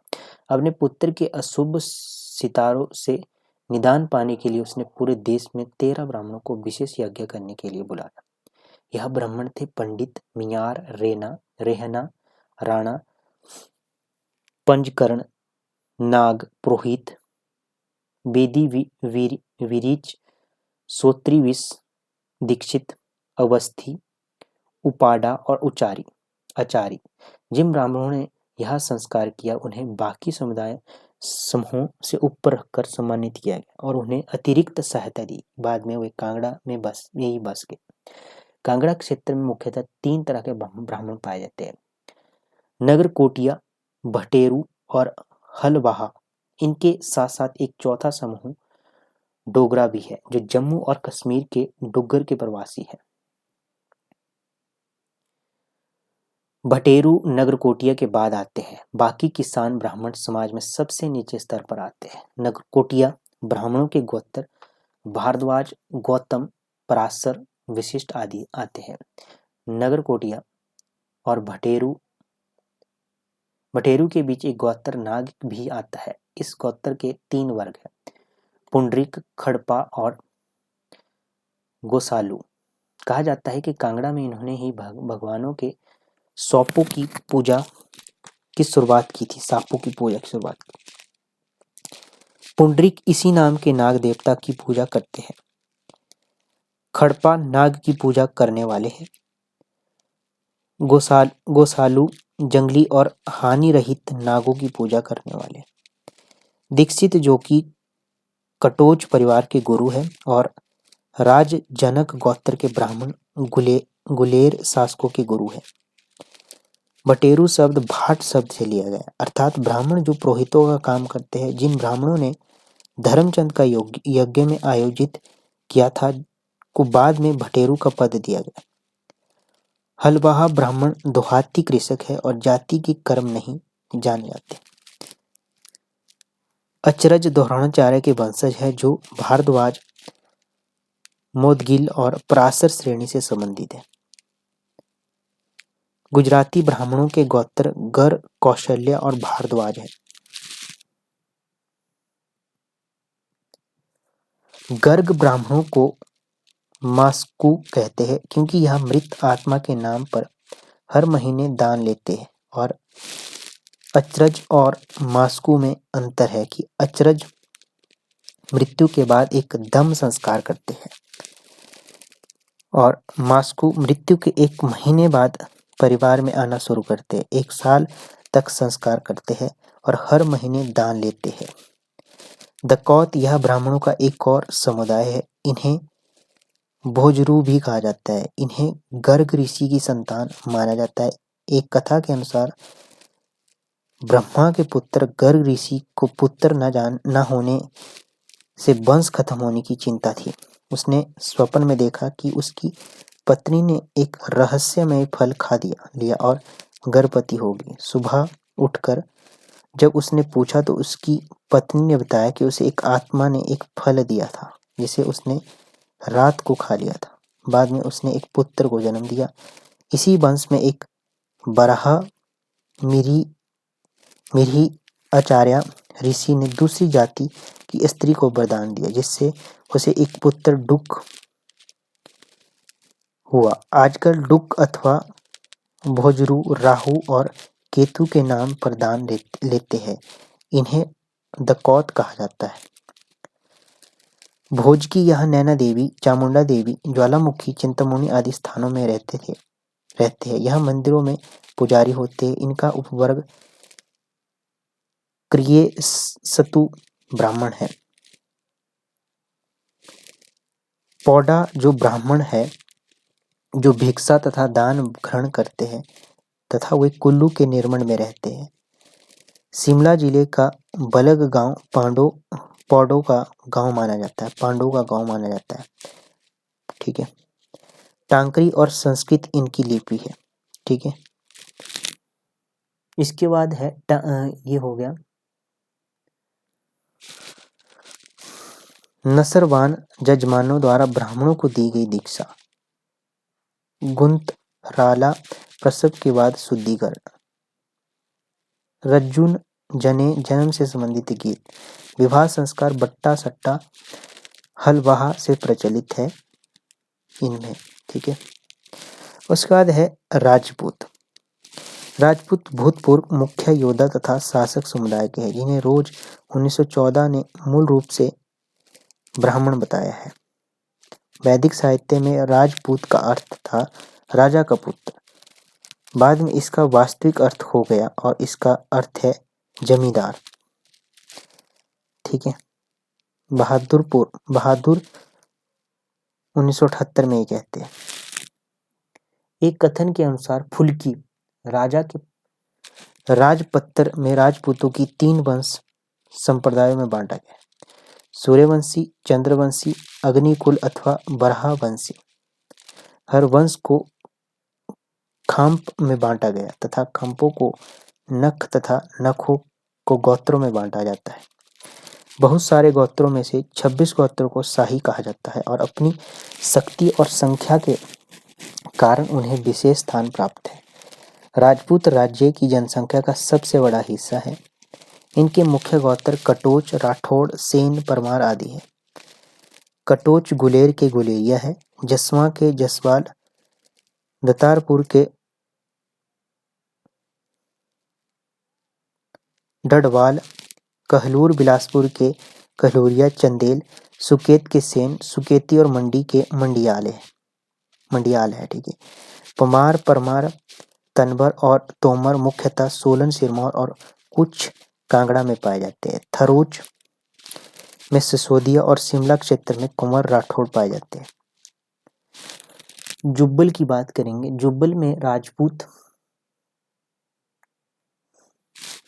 राबिनगढ़ और बलसन के राठौड़ पठानिया जिनका गोत्र तनबर तोमर है। वे नूरपुर के तथा भट्टी राजपूत नाहन के हैं। इनके अलावा धतवाल, पटियाल, जसरोटिया, मिन्हास, जिंदे रोसिया, जरियाल, जम्बाल, मनकोटिया आदि भी है। यह गोत्र जम्मू के प्रवासी है जो जम्मू के साथ साथ लगती कांगड़ा घाटी में बसे हैं। अन्य राजपूताना वर्ग जो पहाड़ी क्षेत्रों में रहते हैं वे मुखिया और राणाओं की संतानें हैं। इन सब घरानों के राजपूतों को मनमानी पद मियाँ दिया गया था। उन्हें एक यहाँ मियाँ की पदवी मुगल सम्राट जहांगीर ने शाही खानदान के सिंहासन को दी गई सेनाओं और अदम्य साहस के लिए प्रदान की गई। राजपूत उच्च तथा निम्न श्रेणी के होते हैं। उस श्रेणी के राजपूत वे हैं जिनके पास अपनी जमीन है परंतु वे खेती नहीं करते, बल्कि निम्न श्रेणी के राजपूतों को हलवाह कहा जाता है। इनकी परंपरागत लिपि टांकरी है परंतु अब वे फारसी अरबिक का इस्तेमाल करते हैं। राजपूतों को 6 समूहों में बांटा जा सकता है जिनमें राजा, मियाँ राजपूत और ठाकुर इनमें प्रथम श्रेणी तथा दूसरी श्रेणी के राणा और राठी भी शामिल है। मियाँ का शाब्दिक अर्थ है राजकुमार और ठाकुर ब्राऊ तथा राणा मुख्य स्तर और पदवी बताने वाला नाम है। राजपूतों में जन्म संस्कार की बात कर लेते हैं। 8 मासा गर्भ के 8वें महीने में शुरू हो जाता है। गर्भवती स्त्री किसी शव के पास नहीं जाती और ना ही शाम के समय किसी जल स्रोत को पार कर सकती है। आग पानी से दूर रहती है। खरपू अन्न प्रशासन बच्चे को पहली बार अन्न खिलाने का संस्कार है। मृत्यु संस्कार अस्थि संचय चौबरसी। व्यवसाय यह छोटी रियासतों के मालिक थे जिनका प्राकृतिक संपदाओं पर पूरा अधिकार था। वह खुद जमीन नहीं बोते थे बल्कि यह कृषि का काम बगार पर करवाते थे, लेकिन वर्तमान में यह व्यवस्था लगभग समाप्त हो चुकी है। धर्म क्या है इनका राजपूतों का? वे वैदिक देवी देवताओं जैसे सूर्य, अग्नि, इंद्र और ब्रह्मा, विष्णु और महेश को पूजते हैं। अन्य है काली, भवानी, शक्ति, केलुबीर, गुग्गा और महासु आदि की पूजा करते हैं। इनके धार्मिक स्थल हरिद्वार, नैना देवी, चिंतपूर्णी, ज्वालामुखी, भीमा काली, हाटेश्वरी, हाटकोटी वाला। ठीक है। उसके बाद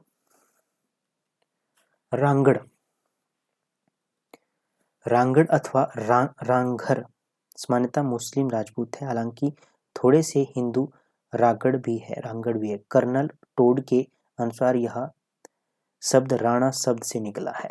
रोज का कहना है कि यह शब्द कुछ तिरस्कारपूर्ण है जो पूर्वी तथा दक्षिणी पूर्वी पंजाब में हिंदुओं द्वारा मुस्लिम राजपूतों के लिए इस्तेमाल किया जाता है। अगर कोई हिंदू चौहान राजपूत मुसलमान बन जाता है तो भी यह चौहान राजपूत ही रहेगा, परंतु उसके हिंदू निकट संबंधी उसे रागड़ बुलाते हैं, रांगड़। कुरुख के अनुसार भट्टी और बुंदेलशहर जेसवार राजपूत खुद को कानपुर के बिठूर के समीप नरमाऊ के जसवंत राव के पुत्र राजा दिलीप का वंशज बताते हैं। कहा जाता है कि उसके 2 पुत्र थे, भट्टी तथा रांगड़। रांगड़ के वंशजों को सुल्तान कुतुबुद्दीन ऐबक तथा अलाउद्दीन खिलजी के समय में मुसलमान बना लिया गया था, जिन्हें रांगड़ कहा जाता था। Sir H.M. इलियोट के अनुसार कनकोइया तथा नेगोइया आहिर को मुसलमान बना दिया गया था, जिन्हें अब रांगड़ कहा जाता है। रांगड़ का कहना वे हरियाणा से आए थे, उसके साथ लगते हिमाचल के भागों में बस गए थे। इनकी बोली हरियाणवी तथा हिंदुस्तानी है। लिपि फारसी अरेबिक है। समुदाय के मुख्य 2 वर्ग थे, हिंदू रांगड़, इन्होंने सिंहा छोड़कर चौधरी प्रत्यय लगाना शुरू कर दिया। मुस्लिम रांगड़ चौहान तोमर और पुंडीर तोनी। ठीक है। विवाह संस्कार 2 सगी बहनें एक ही व्यक्ति से विवाह नहीं कर सकती। 32.25 रुपए की मेहर और चांदी का सिक्का उनके अंजुमन द्वारा लय है। केवल पुरुष तलाक दे सकता है। विधवा तथा तलाकशुदा महिला को पुनर्विवाह से पूर्व 3 महीने 13 दिन का इद्दत का समय काटना होता है। जन्म संस्कार बच्चे के जन्म पर मौलवी बच्चे के कान में अजान बोलता है। बच्चे का नामकरण 6ठे दिन अकीका को होता है। मृत्यु संस्कार है रांगड़ में। मृत्यु संस्कार वाले दिन मौलवी पवित्र धर्म पुस्तक का वाचन करता है। 15 किलोमीटर काले चने और मिठाइयाँ अंतिम संस्कार का कार्य करवाने वाले कब्र और खोदने वाली कुनिंदे तथा फकीरों में बांटे जाते हैं। व्यवसाय परंपरागत खेती मुख्य व्यवसाय तथा अधिकांश परिवार जमीन वाले हैं। सामुदायिक परिषद के पास किसी भी नियम के उल्लंघन को रोकने के लिए अंजुमन है। इसके न्यायाधीश समुदाय के बड़े बूढ़े लोग हैं जिन्हें आवाज लगाकर चुना गया है। धर्म रांगड़ में अधिकांश रांगड़ सुन्नी पंथ के हैं। वे अपने पीरों जैसे शेख मई साबिर शाह को मानते हैं। उनका ग्राम देवता खेड़ा है रांगड़ का। वह बूरे शाह और मरण सिद्ध से मनोकामना की पूर्ति हेतु प्रार्थना करते तथा लखदाता और सलामत अली से अपने पशुधन की रखवाली और खैर मांगते हैं। उनके तीर्थ स्थल सिंधौर कलियार और अजमेर है। मेले तथा त्योहार मुख्य मेले सिंधौरा के पीर तथा हरियाणा के कलियारा में है। त्योहार ईद बकरीद सबेरात और ससद। राठी की बात करें, राठी शब्द संस्कृत के राष्ट्र तथा राठौड़ शब्द से निकला है, क्योंकि यह माना जाता है कि यह औरंगजेब के समय में राजपूताना से भाग कर आए थे। यह चंबा शिमला सिरमौर और कांगड़ा में फैले। टांकरी इनकी लिपि है। यह राजपूत है, परंतु भरमौर में इन्हें अनुसूचित जाति में रखा गया। यह प्रसिद्ध कहावत है कि चौथी पीढ़ी राठी की रानी बनी जाए, अर्थात राठी औरत की चौथी पीढ़ी रानी राजपूत बन जाती है। राजपूत राठी लड़की को बधू बना लेते हैं, परंतु अपनी बेटी राठी परिवार में नहीं देते। उच्च जाति के हिंदू ब्राह्मण और राजपूतों के अलावा खत्री बंजाही मल्होत्रा हांडा सैनी कपूर आदि है, जो मुस्लिम आक्रमण के दौरान पहाड़ों में प्रवास कर गए। यह प्रवासी श्रेणी है। इनमें सबसे महत्वपूर्ण खत्री है। खत्री मंडी चंबा और कांगड़ा में पाए जाते हैं। खत्री ब्राह्मणों और राजपूतों के अलावा उच्च जाति के हिंदू खत्री बंजाही मल्होत्रा हांडी सैनी कपूर आदि है, जो मुस्लिम आक्रमणों के दौरान पहाड़ियों में चले गए। वह व्यापारी वर्ग से संबंधित और हिमाचल प्रदेश के वाणिज्य का कार्य अधिकतर करते हैं। खत्री मंडी चंबा और कांगड़ा में केंद्रित है। महाजन शब्द का शाब्दिक अर्थ है महान लोग तथा शाह अथवा यह साहूकार, जो धन उधार देने की प्रथाओं में उनकी भागीदारी को संदर्भित करता है। महाजन समुदाय के भीतर 3 मुख्य जातियां बनिया कायस्थ और खत्रिय व मुख्य रूप से कांगड़ा हमीरपुर बिलासपुर चंबा और शहरी केंद्रों जैसे मंडी कुल्लू सोलन और शिमला में वास करते हैं। महाजन समुदाय व्यापारिक गतिविधियों में लगा हुआ है। इसे राज्य के सबसे समृद्ध समुदाय में से एक माना जाता है। समुदायों के पुराने सदस्य उर्दू के जानकार थे, जो बही खातों को बनाए रखने के लिए उनकी आधिकारिक भाषा उर्दू थी।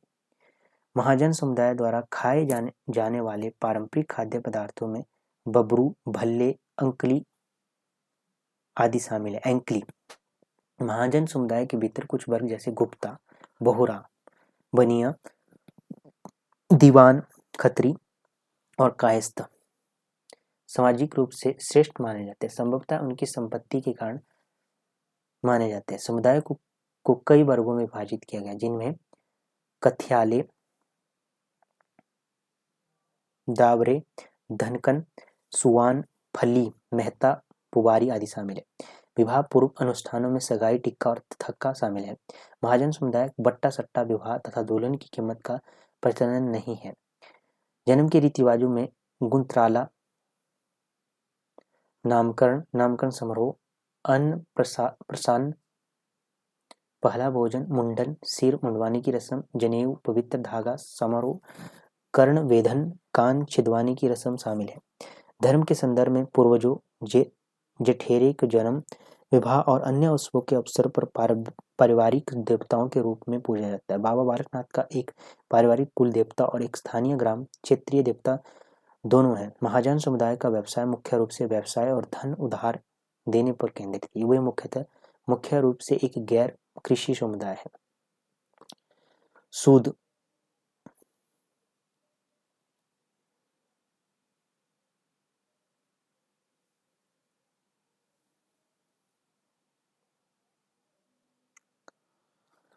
उसके बाद है सूद की बात की जाए। यह सूद समुदाय पारंपरिक व्यापारी और दुकानदार का एक महत्वपूर्ण समुदाय है।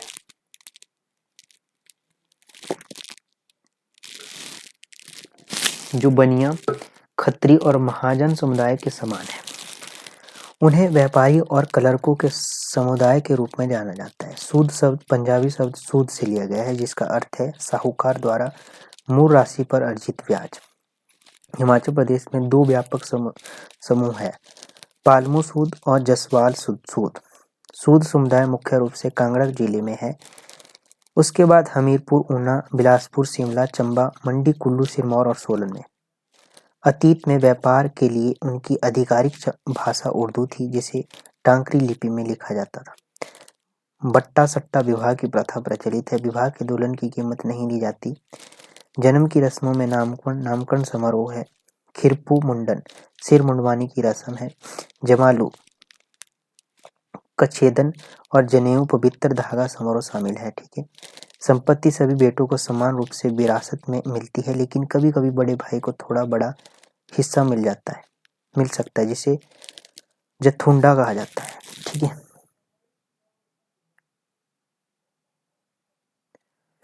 सूद समुदाय सनातन आर्य समाज और धराधा स्वामी संप्रदायों का पालन करता है। वे परिवार तथा कुल देवताओं की पूजा करते हैं, जिन्हें जठेरे पूर्वज के रूप में जाना जाता है।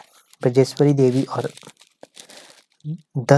दरसा माता का कुल देवी के रूप में पूजा जाता है। लखदाता को जाग के रूप में प्रसन्न किया जाता है, जिसके बारे में माना जाता है कि वह उनकी दुधारू भैंसों की रक्षा करती है। समुदाय की एक परिषद है, जिसे सूद सभा के नाम से जाना जाता है। सूद समुदायों का व्यवसाय मुख्य रूप से व्यापारिक है, लेकिन कुछ व्यक्तियों के पास बागवानी और कृषि के लिए भूमि भी है। कुछ के पास व्यक्तिगत संपत्ति के रूप में चाय के बागवान भी हो सकते हैं। उसके बाद है कोली। कोली शब्द का अर्थ है दूर दराज के कोलारी क्षेत्र के निवासी। उनकी उत्पत्ति के बारे में कई वर्णन मिलते हैं। शिवालिक क्षेत्र में कोली अपने आप को नवीनतम क्षत्रिय राजपूत मानते हैं। कोली परिश्रम एवं मितव्ययी किसान हैं। इनमें से अधिकांश खेती करते हैं। कुछ कपड़ा बुनने का काम करते हैं।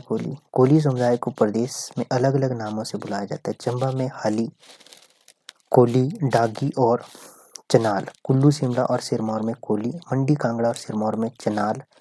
लाहौल में सीपी कहा जाता है।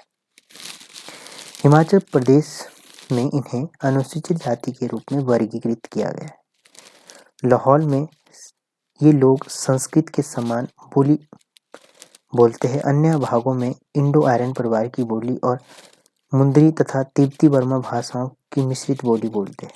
पहनावा है कोलियों में महिलाएं थिम्पू स्कार्फ पहनती है, जबकि पुरुष जोरा एक भड़कीली कमीज पहनते हैं। चावल और जौ से बनी लुगड़ी और सूर स्थानीय पेय होते हैं। कोलियों का विवाह है इनका प्रकार। विवाह संस्कार में गठबंधन का संस्कार है, जिसे गुरु पुरोहित पवित्र दीपक लेके जोड़े के चारों तरफ जल, अन्न, देवता, धारच, धातु की पट्टी, गुगुल और अंत में सूर शराब के नाम के 5 चक्कर लगाता है। उसके बाद रीति रिवाज है कोलियों में। जट्टू बच्चे का मुंडन संस्कार है। जट्टू थान थार एक ऊपर का उठा हुआ पंच अप्राकृतिक मृत्यु में मरने वाले के लिए बनाया जाता है। चबूतरा एक मंच है, दिवंगत आत्मा की याद में बनाया जाता है अथवा एक पेड़ लगाया जाता है। पुली पोशाक और ग्राहक के बीच पारंपरिक संबंध है। कृष्णा और नारायण देवता का उनकी स्थानीय और क्षेत्रीय देवता माना जाता है कोलियों में। उसके बाद चमार की बात करेंगे। चमार जनजाति, यह समुदाय को रविदासी या रामदासी भी कहा जाता है। चानो एक महान तांत्रिक और पहलवान था। चानो चमारों के गृह देवता है। इन समुदायों में से कुछ निरंकारी पंथ तथा राधा स्वामी के अनुयायी है।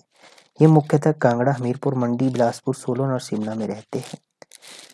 झाजरी मिट्टी के हुक्के की तरह नली तंबाकू के सेवन के लिए इस्तेमाल की जाती है। झंझरारा जूनियर लेबिरेट, जहाँ एक छोटा भाई अपने मृतक बड़े भाई की विधवा से विवाह करता है।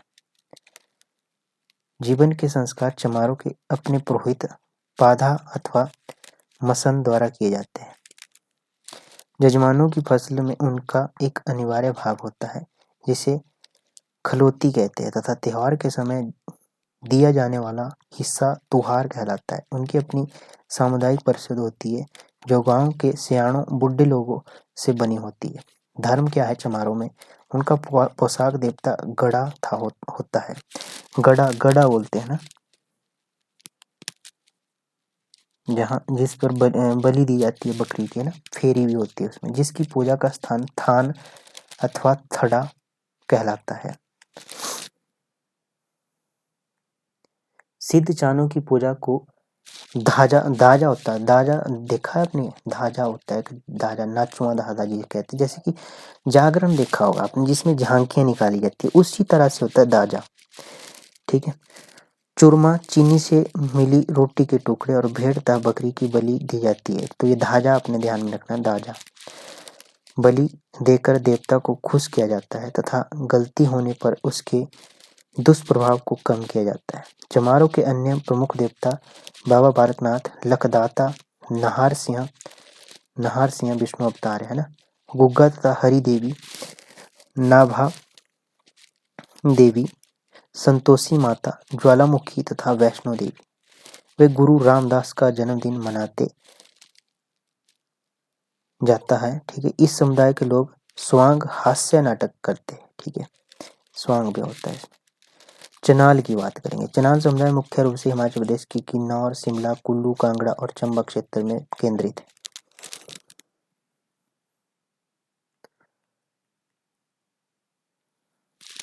समुदाय के पुरुष आमतौर पर लुगडी, सूर और चखटी चावल या जौ से बने जैसे मादक पेय पदार्थों का सेवन करते हैं। जाटलू एक बच्चे के बाल काटने की रस्म है। विभिन्न रीति रिवाजों के मध्य से विवाह की व्यवस्था की जाती है। इस समुदाय में जनजाति में बट्टा सट्टा इस प्रथा में दो परिवार जीवन साथी के रूप में भाई और बहनों का आदान प्रदान करते हैं। गरदोज यह समुदाय में विधवाओं और विधुरों के पुनर्विवाह को संदर्भित करता है। अधिकांश चनाल अपने व्यवसाय के रूप में विभिन्न कृषि गतिविधियों में संलग्न है।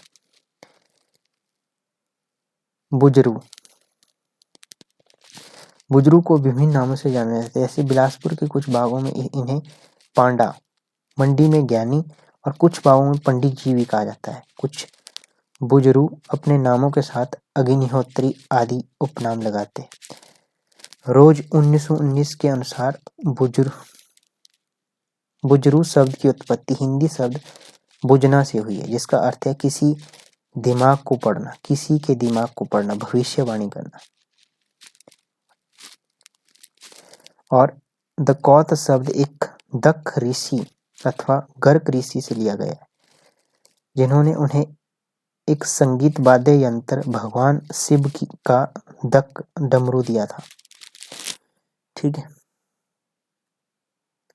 यह लाहौल स्पीति और किन्नौर के अलावा बाकी सभी जिलों में फैले हैं। पंजप और अथवा गुंटक प्रसव के बाद की शुद्धि प्रक्रिया। खिरपू संस्कार बच्चे की पहली बार खाना खिलाने की संस्कार है। हाली का अर्थ है जो व्यक्ति जो हल से अपनी जीविका कमाते हैं। यह चंबियाली बोलते हैं। उनकी लिपि फारसी, अरेबिक और कुछ टांकरी का इस्तेमाल करते हैं। विवाह संस्कार है हाली में। हालिया की बात की जाए तो हालिया बधू मूल्य को कहा जाता है। मालिया सामान्यतः लड़की शादी के बाद अपने पति के घर पर रहती है, परंतु यदि लड़की के पिता के कोई पुत्र संतान न हो तो लड़का घर जवाई बनकर अपनी पत्नी के परिवार के साथ रहता है। बिल्लाहा पुरोहित जो विवाह संस्कार करता है। गर्दोज विवाह पुनर्विवाह को कहा जाता है। विधवा बिना गर्दोज के भी किसी के घर में रह सकती है और इस तरह से उत्पन्न संतानों को चाखांदू कहा जाता है, जिनका संपत्ति पर हक होता है। तलाक को छड़ाई कहा जाता है। हाली में, है ना, हाली पढ़ रहे हैं हम, हाली जनजाति। अकरानन अकरारन 90 दिन तक होने के बाद बच्चे को घर से बाहर निकालकर सूर्य और चंद्रमा के दर्शन करवाते हैं। मुंडाबंद यह विरासत में मिली जायदाद का कानून। हलद नाजायज पुत्र को जायदाद में हक नहीं मिलता। यह मूलतः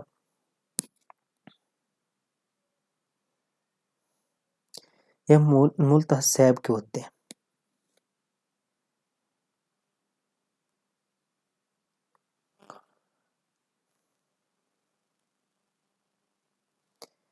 यह मूलतः सैब होते हैं। उनके क्षेत्रीय देवी देवता चामुंडा देवी, जालपा शक्ति, शीतला तथा उनका पवित्र केंद्र मणिमहेश है।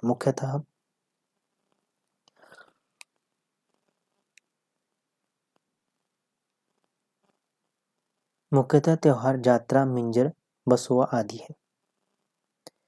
इनकी सामुदायिक परिषद को बिरादरी पंचायत कहते हैं, जिसका मुखिया मुख्ता कहलाता है। हेसी जाति की बात करेंगे, ठीक है।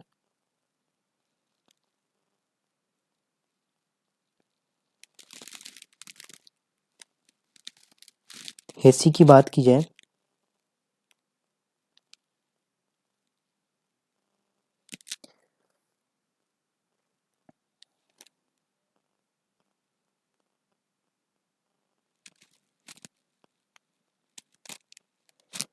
हेसी जनजाति की बात कर लेते हैं। हेसी परंपरा स्वेच्छाधारी गवैये होते हैं जो सहनाई और ढोलक बजाते हैं और गाते हैं। जब वे खास मौकों पर सहनाई बजाते हैं तो उन्हें सहनाइया कहा जाता है।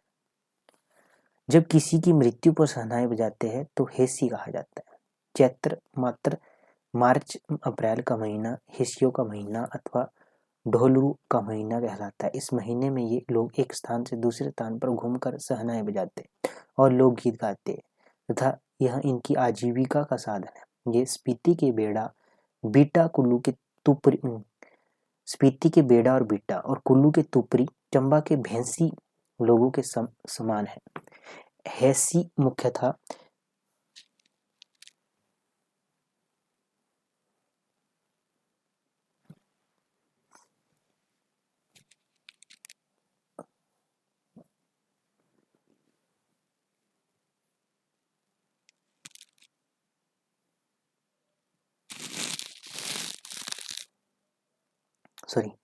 हेसी मुख्यतः बिलासपुर, हमीरपुर, मंडी, कांगड़ा और शिमला में पाए जाते हैं।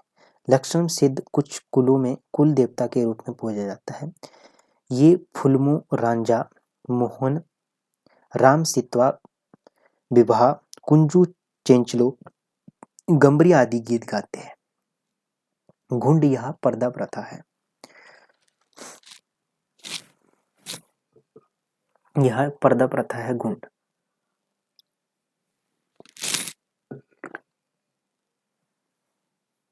उसके बाद है भराई। भराई की बात की जाए, यह छोटा सा मुस्लिम समुदाय है जो परंपरागत तौर पर ढोल बजाते हैं। रोज 1819 में बताया गया है, रोज एक लेखक है ना, ने बताया कि उनका नाम हरा भरा सदाबहार शब्द से बना है, परंतु ऐसा प्रतीत होता है जैसे यह नाम हिंदी शब्द बधाई से लिया गया है, क्योंकि शुभ समाचारों को गाकर और ढोल बजाकर दूसरे स्थान तक पहुंचाते हैं। भराई मुख्यतः बिलासपुर, कांगड़ा, हमीरपुर, मंडी की निवासी है।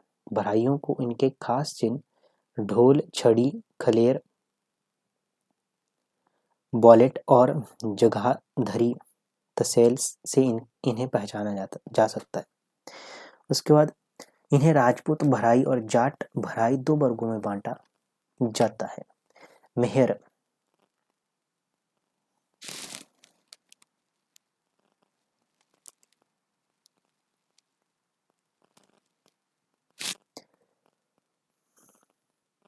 इन्हें राजपूत भराई और जाट भराई दो भागों में बांटा। मेहर बधू मूल्य जो कि लड़के वालों को लड़की के परिवार को देना पड़ता है। महिलाएं किसी भी फैसले का हिस्सा नहीं होती। भराई में सनत अथवा खतना पुरुषों का लिंग उच्छेदन बचपन का संस्कार है इनका। भराई जनजाति में मुस्लिम समुदाय है ना।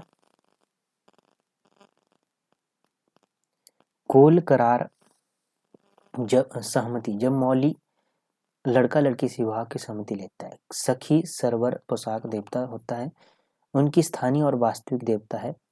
लखदाता बाबा बालकनाथ, नाहर सिंह और गुग्गा इनके मुखिया है देवता। ये ईद, बकरीद, बसोवा, बैसाखी, सैर, चिरन मनाते हैं। फकीरों की तरह बढ़ाई भी ढोल बजाकर धमाल नृत्य करते हैं। सिप्पी, सिप्पी पहाड़ों का स्थानीय समुदाय है। ये मुख्यतः चंबा और लाहौल स्पीति में रहते हैं। रोज ने इनका वर्णन गद्दी जनजाति की बुनाई करने वाले लोगों के रूप में किया, जो चंबा रियासत के भरमौर क्षेत्र में, ये अति शीत ऊंचाई वाले क्षेत्र में रहते हैं। इनकी बोली संस्कृत से मिलती जुलती है। गद्दी, गदैली और पहाड़ी बोलते हैं। विवाह प्रणाली है सिप्पी की।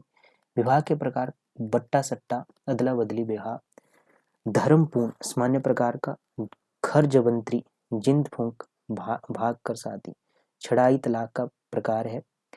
इनमें सिप्पी में खेबत, तलाक के बाद का विवाह खेबत कहते हैं। सिप्पी में गुदानी, कादानी, विधवा को उसके दिवंगत पति के अविवाहित भाई से विवाह करने की अनुमति। बाल जंझारा, विधवा का पति के विवाहित पति से विवाह। व्यवसाय, इनका व्यवसाय कृषि और पशुपालन, भेड़ की ऊन से लंबी रस्सी बनाना, गडरू, पट्टू और ढोरा की बुनाई। यह शिव के अनुयायी थे।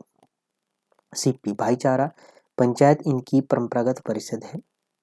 मेले, सुई, भरमौर जात्रा, मणिमहेश मेला, मिंजर मेला, ढोलरू आदि इनके मेले हैं। रिहारा, रिहारा और रोहू दो विभिन्न समुदाय है। इवेस्टन के अनुसार शिमला में रोहू समुदाय किल्टा टोकरियां बनाकर जीविका कमाते हैं, जबकि रिहारा मुख्यतः सिल्वर और चांदी का तथा टीन का काम करते हैं। रिहारा चंबा जिले के भरमौर क्षेत्र के निवासी है। वे गदेली और हिंदी बोलते हैं। उसके बाद है मदरा, त्योहार पर बनने वाला नमकीन व्यंजन है चंबा में, है ना। छड़ छड़ा, यह तलाक का एक प्रकार है। चुंडावंत और मुंडावंत विरासत का कानून होता। मुख्य मेले सुई मेला, भरमौरी यात्रा, मिंजर मेला दिए। मुख्य आर्थिक स्रोत कृषि था। इसके साथ साथ सोने चांदी और टीन का काम भी करते हैं। उसके बाद है तुरी,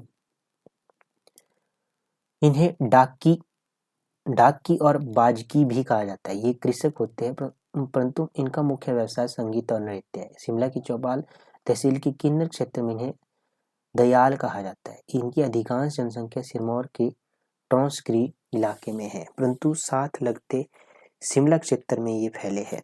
अपने जजमानों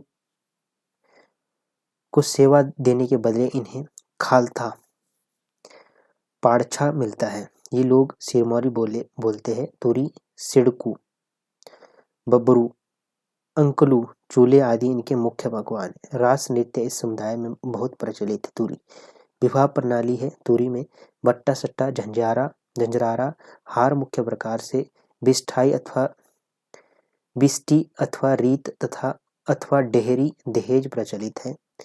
इनमें तलाक, थिनगटा, डंडा चोड़ना अथवा पीठ झाड़ना सामान्य तौर पर विवाह संबंध को तोड़ने के लिए प्रयोग किया जाता है।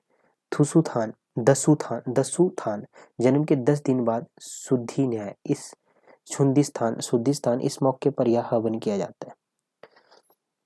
उसके बाद है धर्म। तुरी मुख्यतः स्थानीय देवी देवताओं को मानते हैं तथा इनके धार्मिक कार्य के उपलक्ष्य पर वाद्य यंत्र बजाते हैं और शक्ति के उपासक होते हैं। सिरमौर के वासी सिरगुल शिव के भक्त होते हैं और शिमला के वासी महासू देवता के अपने क्षेत्र के स्थानीय देवता को मानते हैं। कुल देवता परशुराम और स्थानीय देवता है। ग्राम देवता खेड़ा, जो बुरी बलाओं और बुरे प्रभाव से गांव की रक्षा करते। तुरी लोगों के धार्मिक स्थल रेणुका और हनोल उत्तराखंड के हैं। मेले और त्योहार, मुख्य रूप से बिशु का मेला बैसाख की पहली तारीख नए साल और नई फसल की कटाई के लिए अवसर पर मनाया जाता है। हरियाली का मेला अगस्त में मनाया जाता है। बूढ़ी दिवाली नई दिवाली के 30 दिन बाद। होलाच चिरलोही मानसून के दौरान मानसून के दौरान रोशनी के त्योहार है।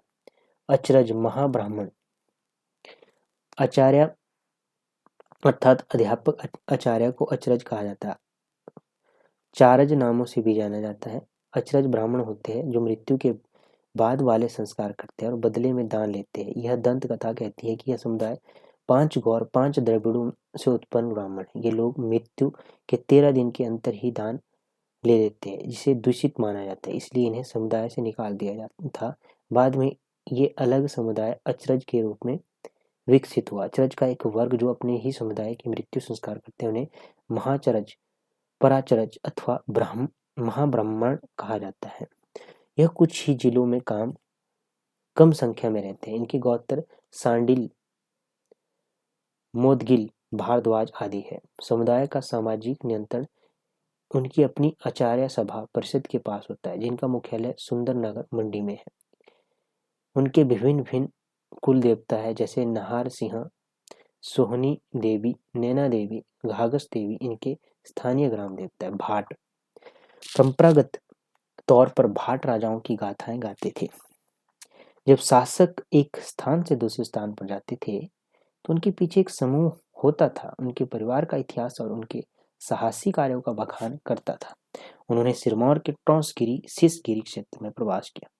खेल एक छोटा समूह होता था, विवाह संबंधी को नियमित करने का एक तरीका है। उनमें कुछ अपने नाम के साथ भाट लिखते, जबकि वर्तमान में वे शर्मा उपनाम भी लिखते। उनका मुख्य व्यवसाय खेती है, जबकि कुछ पुरोहित का काम भी करते थे। उनकी कोई सामुदायिक परिषद नहीं होती थी। पवित्र स्थल हरिद्वार, वैष्णो देवी, ज्वालामुखी, केदारनाथ, बद्रीनाथ, हाटकोटी आदि। बत्रा, बट्टाहरा, पंजाब में बत्रा शब्द को बट्टा अर्थात पत्थर से लिया गया। इनका मुख्य व्यवसाय पत्थरों को तोड़ना, तराशना तथा इन्हें मिस्त्री अथवा राजमिस्त्री भी कहा जाता था। पत्थरों के काम में यह पहाड़ों के भावी लोगों के समान है। कांगड़ा के खुद को जमुलिया राजपूत कहते थे, जो 1905 में जम्मू में आए भूकंप के बाद यहाँ आ गए।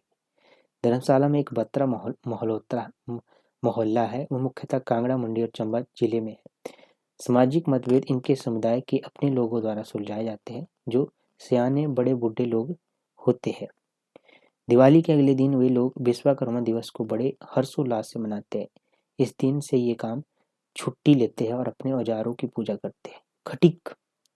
खटिक ऊंचाई वाले क्षेत्र जैसे भरमौर, पांगी, कुल्लू और लाहौल स्पीति के अलावा पूरे देश में फैले हुए हैं। खटिक शब्द संस्कृत के खटिका से उत्पन्न प्रतीत होता है, जिसका अर्थ होता है कसाई और शिकारी।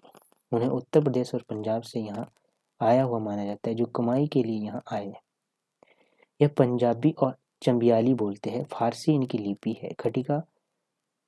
खटिकों को 2 मुख्य भागों में बांटा गया, हिंदू खटिक, मुस्लिम खटिक, जिन्हें कसाई भी कहा जाता था। हिंदू खटिक 3 वर्गों में विभाजित है।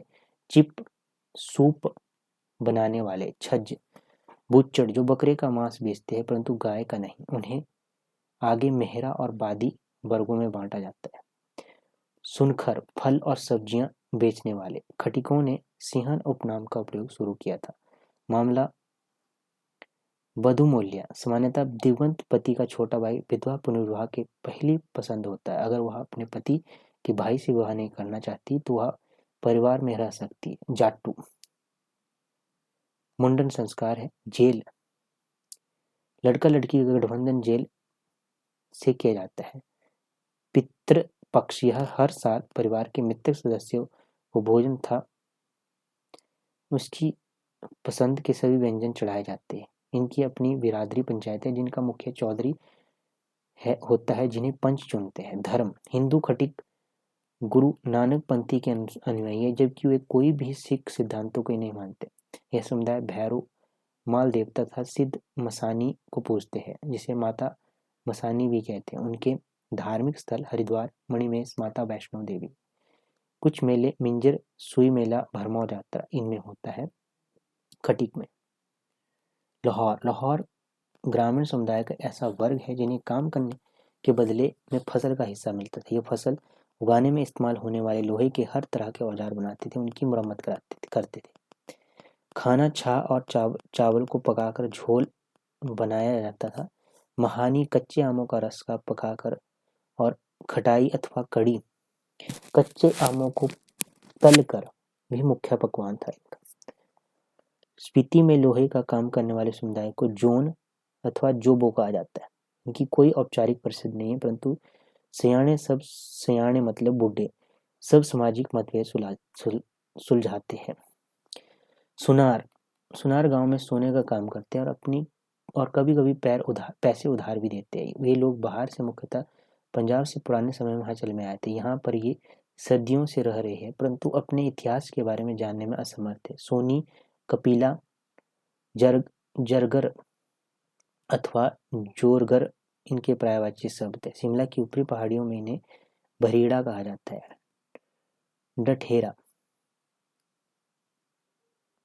टठेरा धातु का काम करने वाले। टठेरा वह व्यक्ति है जो कांस्य, तांबे और मिश्रित धातु के बर्तन बनाता था। रोज के अनुसार रोज लेखक है। कसेरा वह व्यक्ति है जो बर्तन बनाता है। टठेरा उन्हें बेचता है। कसेरा शब्द कांस्य से लिया गया है। ये अपना मूल 100 भुजाओं वाले अर्जुन सहस्त्रार्जुन को मानते हैं, जो क्षत्रियों के आते थे। ये देवनागरी और गुरुमुखी दोनों लिखते हैं, हिंदी और पंजाबी बोलते हैं।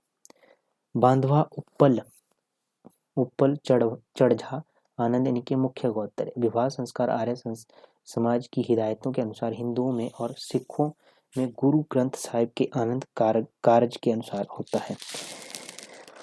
हिंदू डठेरा अलग अलग कुल और स्थानीय देवताओं को मानते हैं, जैसे बाबा अचलेचर, विश्वकर्मा और कार्तिक ऋषि। काली और ब्रजेश्वरी देवी को हिंदू और सिखों पर खास कृपा है। जुलाहा की बात करेंगे। कबीरपंथी कोयर बुनकर है। जुलाहा शब्द फारसी के शब्द जुल्हा से लिया गया, जिसका अर्थ है धागे का गोला। इसी तरह से हिंदी का शब्द जाला अथवा जाली भी यह बताता है, जिसका अर्थ है धागों का जाल। परंपरागत तौर पर जुलाहे बुनाई के काम पर निर्भर थे, परंतु अब उनमें अधिकांश ने यह काम छोड़ दिया। कबीर रामानंद के शिष्य थे। वे ब्राह्मण विधवा से बनारस में पैदा हुए थे, परंतु उनका पालन पोषण कर एक मुस्लिम दंपत्ति ने किया था, जिनका व्यवसाय बुनाई था। इस समुदाय की अधिकांश संख्या कांगड़ा, बिलासपुर, मंडी, शिमला, सोलन और हमीरपुर में है। प्राचीन समय में इनकी लिपि टांकरी है जुलाहा की। साफा एक पगड़ी जो घर का सबसे बड़ा आदमी त्योहार और विवाह समारोह में सिर पर पहनता है। भोजन खास मौकों पर दूध के साथ बबरू और पंतोड़े खाए जाते हैं। दूध से बने उत्पाद जैसे लस्सी, मट्ठा और झोल अक्सर खाए जाते हैं। विवाह के प्रकार: बट्टा सट्टा, धर्म पुण्य, जंजराड़ा अथवा झादर डालना। विवाह का पुनर्विवाह उसके मृत पति के छोटे भाई से होता है। विवाह में दूल्हे के घर पर लाड़ा और लाड़ी पिप्पल की पूजा करते हैं और इसकी परिक्रमा करते हैं। किसमें? जुलाहा में। जन्म संस्कार: गुंतराला बच्चे के जन्म के बाद इस संस्कार में घर की शुद्धि होती है। पुत्र जन्म के आनंद को अंकुरित चने और चीनी बांट कर मनाया जाता था। औरतें रज्जुन जूना गाती है। जाटलू मुंडन संस्कार। धर्म से यह हिंदू होते हैं। सनातन कबीर पंथ और राधा स्वामी पंथ के होते हैं। तोन, भराड़ी, गुग्गा, गुगरी, बालकनाथ, आशापुरी, पालमपुर इनके कुल देवता है। इनके अलावा नाहर सिंह, लखदाता, माता नैना देवी, वैष्णो देवी आदि भी है। यह समुदाय स्वांग हास्य नाटक करता है। गुग्गा नवी त्योहार में ये लोग गुग्गा मंडली में डमरू और कांसे की थालियां भी बजाते हैं। इसके अलावा रात में परंपरागत चंद्रावली लोकगीत और नृत्य में भी भाग लेते हैं। कुम्हार यह खानदानी मटकन के होते हैं, जो कुम्हार शब्द से निकला, जिसका अर्थ है मिट्टी का घड़ा अथवा घट बनाने वाला। कई स्थानों में इन्हें गुम्हार, घमियार, घड़ियाल आदि भी कहा जाता है। प्रजापति का सामान्य पद दिया गया, जिसका अर्थ है विश्व के लोक के भगवान। इस पदवी का संबंध समुदाय की कथा से है, जिसके अनुसार ब्रह्मा के पुत्र ने मिट्टी के घड़े में ताजा गन्ने संरक्षित किए थे। यह एक वर्णन स्वर्ण जाति है। बबरू और चावल के आटे की एंकली इनके विशेष व्यंजन हैं। इनके कुछ गोत्र है सांडिल्य, कसाब, बरादरिये। कुछ लोग राधा स्वामी पंथ के अनुयायी भी कहते हैं। विवाह प्रणाली बट्टा सट्टा धर्म पुण्य सामान्य विवाह है।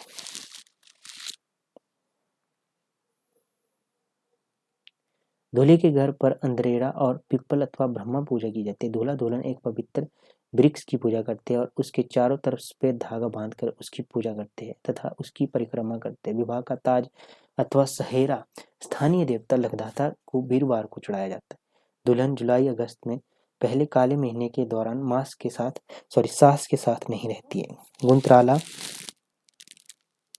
बच्चा होने के 13 दिन तक घर को अशुद्ध माना जाता है तथा गुंतरौला के साथ इसकी शुद्धि को संस्कार किया जाता है। पुंतर जन्म को गांव की औरतें रज्जू आना गा कर मनाती है। धर्म वे हिंदू है। गुडरिया, सिद्ध बाबा, बालकनाथ, लगदाता, मान नारहरि, नाहर सिंह, गुग्गा इनके कुछ देवता है। लगदाता को प्रसन्न करने के लिए छिंज का आयोजन किया जाता है। रक्षाबंधन के त्योहार के बाद 8 दिनों तक गुग्गा को विशेष रूप से प्रसन्न किया जाता है। नाहर सिंह देवता पिपल के पेड़ पर रहते हैं। राधा स्वामी पंथ के लोगों का देवताओं में विश्वास कम है और पंजाब के ब्यास में अपने गुरु के मंदिर में जाते हैं। इनके मुख्य लोकगीत है मोहना, गंबरी, रंजू फुलमा, वालू महिया, कुंजू चंचलो। समुदाय के साथ जजमानों वाले रिश्ते तथा लोग घड़ों के बदले फसल का हिस्सा लेते हैं। फसल कटने के समय कुम्हारों को दिया जाने वाला हिस्सा खटोली कहलाता है। नाई मुस्लिम समुदाय में इन्हें हजाम कहते हैं तथा हिंदू समुदाय में यह खुद को कुलीन ब्राह्मण कहते हैं। कुछ लोगों का मानना है कि यह शब्द हिंदी के न्याय तथा न्यायी से बना है, जिसका अर्थ है न्याय निर्णय करने वाला। नाई को शादी के अवसर पर राजा की तरह सम्मानित किया जाता है। वह विवाह में बातचीत में अहम भूमिका निभाते हैं। समारोह में लोगों को बुलाते हैं। नाई दूल्हे का निजी सलाहकार होता है। नाई दुल्हन की निजी सलाहकार होती है। नाइन इनके मुख्य खाद्य भल्ले, बबरू, सेवियां, एंकली है ना। जन्म संस्कार, अन्न प्रशासन, बच्चे का पहली बार अन्न खिलाने का संस्कार होता है। गुंतर प्रसव के बाद का शुद्धिकरण। महिला पुत्र के जन्म पर रंजून जूना गाती है।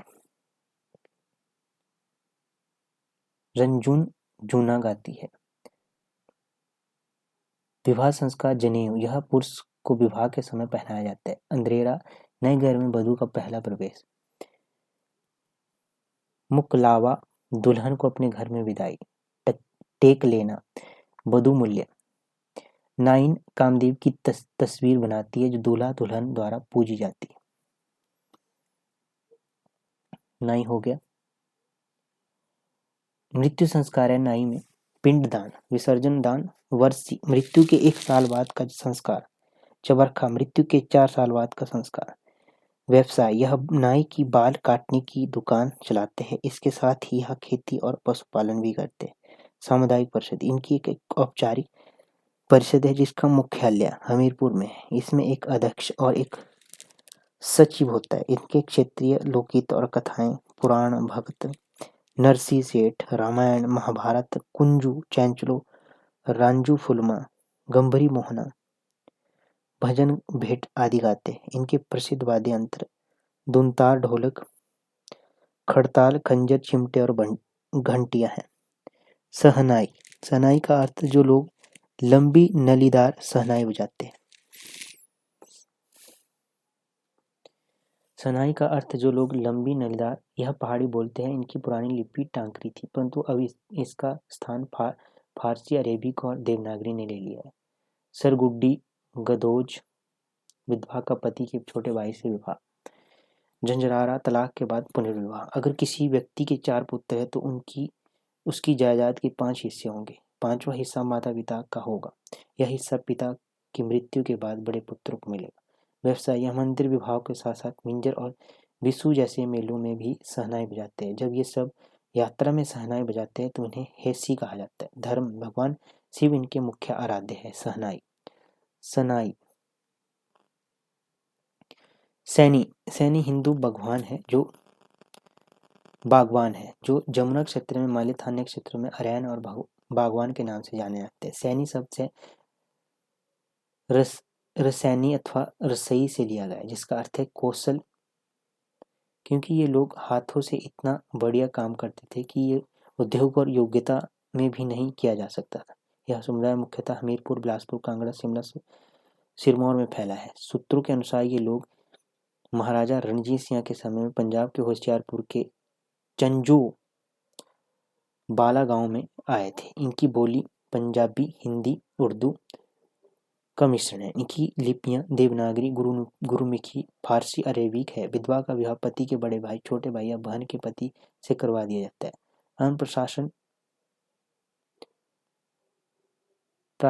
बच्चे को पहली बार अन्न खिलाने का संस्कार। मुंडन, बच्चे के बाल कटवाने का संस्कार। पगड़ी रस्म, मृत्यु के 16 दिन बाद पूरे समुदाय को खाना खिलाया जाता है। मामा सफेद कपड़ा अथवा पगड़ी लाता है, दिवंगत के बड़े पुत्र के सिर पर पहनाता है, जिसका अर्थ होता है दिवंगत पिता की जिम्मेदारी और शक्तियां उसके पास आ गई है। व्यवसाय, इनकी खानदानी पेशा कृषि के साथ दो नगदी बागवानी थी। साथ साथ नगदी बागवानी, जिनके साथ जमीन नहीं है जिनके पास जमीन नहीं, उन्हें नया तोड़ योजना भूमिहीनों में भूमि वितरण के अंतर्गत भूमि मिली। 20 पॉइंट आर्थिक कार्यक्रम के तहत आती है। धर्म, यह अपने क्षेत्र देवी देवताओं को पूजते हैं। नाग देवता बाबा गोरखनाथ, रविवार का दिन नाग देवता को समर्पित। बाबा गोरखनाथ थे अनुयायी राजा भर्तृचंद को भी उच्च स्थान प्राप्त था। मकर संक्रांति के दिन चंजोवाल गांव उनका वास्तविक जन्म स्थान था। मेला लगता था जिसमें बाबा गोरखनाथ और चंद्र को दिव्य शक्तियों का बखान किया जाता था। यह लोग जेठ माह मई जून के पहले मंगलवार को पिप्पल के पेड़ की पूजा करते हैं। नाग देवता और पिप्पल का भगवान शिव से गहरा संबंध है। परंपरागत जजमानी प्रथा, स्थानीय भाषा में सेपी, सिर्फ, तरखान और लोहारों में विद्वान है। तो ये हो गया आपका सैनी। ठीक है, अब देखेंगे डुमना। यह चंबा, कांगड़ा, शिमला के पहाड़ों में रहते हैं। चंबा में इन्हें डुम नाम से पुकारा जाता है। यह बांस की चीजें बनाने का काम करती है। छलनियाँ, सूप, पंखे, ददियों और बांस की अन्य चीजें बनाते हैं। इन्हें ट्रिंकेट्स, सस्ते गहने बनाते हैं जो कांस्य धातु से बनते हैं। तेली, यह हिंदू और मुस्लिम लोगों का समुदाय है जो व्यवसाय के तेल के कोलुओं का काम करते हैं। यह व्यावसायिक रूप से राज्य के हर जिले में है, जैसे आपका मोदी जी भी है, वर्तमान पीएम। इनकी लिपि फारसी, अरेबिक है। मुस्लिम तेली मुख्यतः शेख और पठान होते हैं। मुस्लिम समुदाय के अन्य समूहों में उनका विवाह हो सकता है, परंतु सैयद मुस्लिम अपनी पुत्री का विवाह तेली परिवार से नहीं करते, जबकि तेलियों की पुत्री अपने परिवार में ला सकते हैं। स्थानीय लोगों के अनुसार तेली वास्तव में हिंदू थे, परंतु कुछ लोगों ने बाद में इस्लाम अपना लिया। उनके कुछ नियम भी उन्हें हिंदू उत्पत्ति का बताते हैं। जैसे मुस्लिम समुदाय के विपरीत तेली चचेरे ममेरे भाई बहनों से विवाह नहीं करते। मेहर, वधु मूल्य, निकाहनामा में मेहर की रकम बताई जाती है। विवाह में वर वधु को निकाह की मेहंदी लगाई जाती है। खेरपू, बच्चे को पहली बार अन्न खिलाना। जाट्टू, मुंडन, इद्दत, पति की मृत्यु पर होने पर विधवा 3 महीने 10 दिन तक घर से बाहर नहीं जाती। यह पीर और मजारों को पूजते हैं। गिरथ, धृत अथवा चौधरी ब्राह्मण और राजपूतों के बाद आते हैं, जो हिंदू समुदाय में असार्दिक है। यह हिमाचल के उत्तर पश्चिमी भाग कांगड़ा, हमीरपुर, उन्ना और बिलासपुर में बसे। गिरथ शब्द घृता अथवा घी शब्द से बना है, क्योंकि यह माना जाता है कि भगवान शिव ने उन्हें घी से बनाया था। कहा जाता है कि यह लोग कभी नहीं थकते थे, सबसे अधिक मेहनती और सफल किसान है। इस समुदाय के व्यक्ति अपनी उत्पत्ति एक साधु धृत ऋषि से मानते था, खुद को महाभारत के कौरवों के से भी जोड़ते। इनकी महासभा अपने समुदाय की गिरथ की जगह घृत नाम देना चाहती है। यह क्षेत्रीय बोलियां जैसे कांगड़ी, बिलासपुरी, कल्हुरी बोलते हैं। त्योहार के पकवान एंकली, बबरू, खीर आदि। विवाह प्रणाली, इनकी विवाह संधियाँ एक मध्यस्थता के द्वारा तय की जाती है जिसे रोबारा अथवा रबारू कहा जाता है। वरीना बर वधू मूल्य दुबाजू, एक व्यक्ति की दोबारा शादी। झंझरारा, चादर डालना विधवा पुनर्विवाह। तेल तलवाई, तेल संस्कार।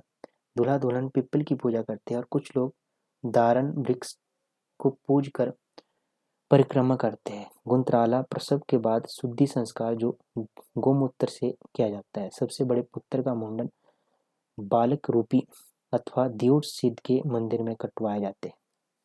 व्यवसाय, गिरथ मूलतः किसान समुदाय हैं, उन्हें उनके मेहनती स्वभाव के लिए जाना जाता है। यह कहावत है कि गिरथ बच्चा जम पाया, डाल बसूत कम पाया। अर्थात जब गिरथ पैदा होता है तो वहाँ झाड़ियों को उखाड़ने का डर सताने लग जाता है। यह राज्य का सबसे बड़ी ओबीसी समुदाय है। इनकी लिपि फारसी अरेबिक है। मुस्लिम तेली मुख्यतः शेख और पठान होते हैं। मुस्लिम समुदाय के अन्य समुदायों में इनका विवाह हो जाता है, परंतु सैयद मुस्लिम अपनी पुत्री का विवाह तेली परिवार से नहीं करते, जबकि तेलियों की पुत्री अपने परिवार में ला सकते। स्थानीय लोगों के अनुसार तेली वास्तव में हिंदू थे, परंतु कुछ लोगों ने बाद में इस्लाम अपना लिया। उनके कुछ नियम भी उन्हें हिंदू उत्पत्ति का बताते। जैसे मुस्लिम समुदाय के विपरीत तेली चचेरे ममेरे भाई बहनों से विवाह नहीं करते। मेहर वधू मूल्य, निकाहनामा में मेहर की रकम बताई जाती है।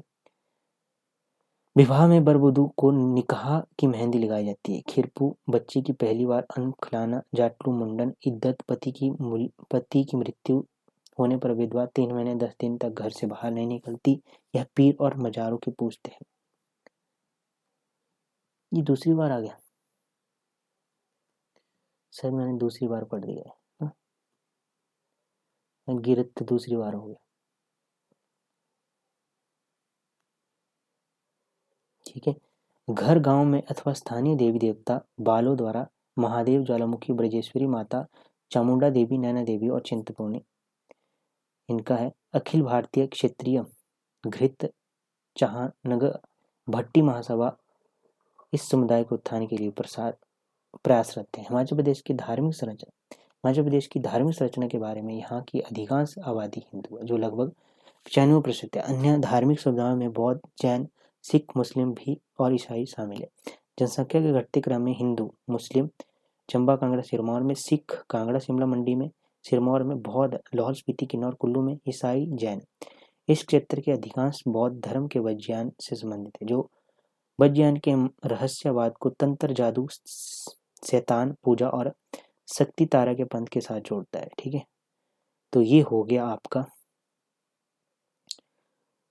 कौन सा अध्याय हमने कंप्लीट कर लिया। तो ये हमने कवर कर लिया है आपका हिमाचल प्रदेश की आधुनिक जनजातियाँ, प्राचीन लोग और आधुनिक जनजातियाँ, ये हमने कवर कर लिया, ठीक है। अब इसके बाद हिमाचल प्रदेश की अर्थव्यवस्था को हम कवर करेंगे। तो बाकी इसके जो MCQ हम एक ही जगह इनको इकट्ठा ही कर लेंगे। जब आपकी पूरी बुक कंप्लीट हो जाएगी उसके बाद हम इनके MCQ कवर कर लेंगे, ठीक है। तो धन्यवाद दोस्तों, मिलते हैं नेक्स्ट सेशन में, तब तक के लिए जय हिंद, जय भारत।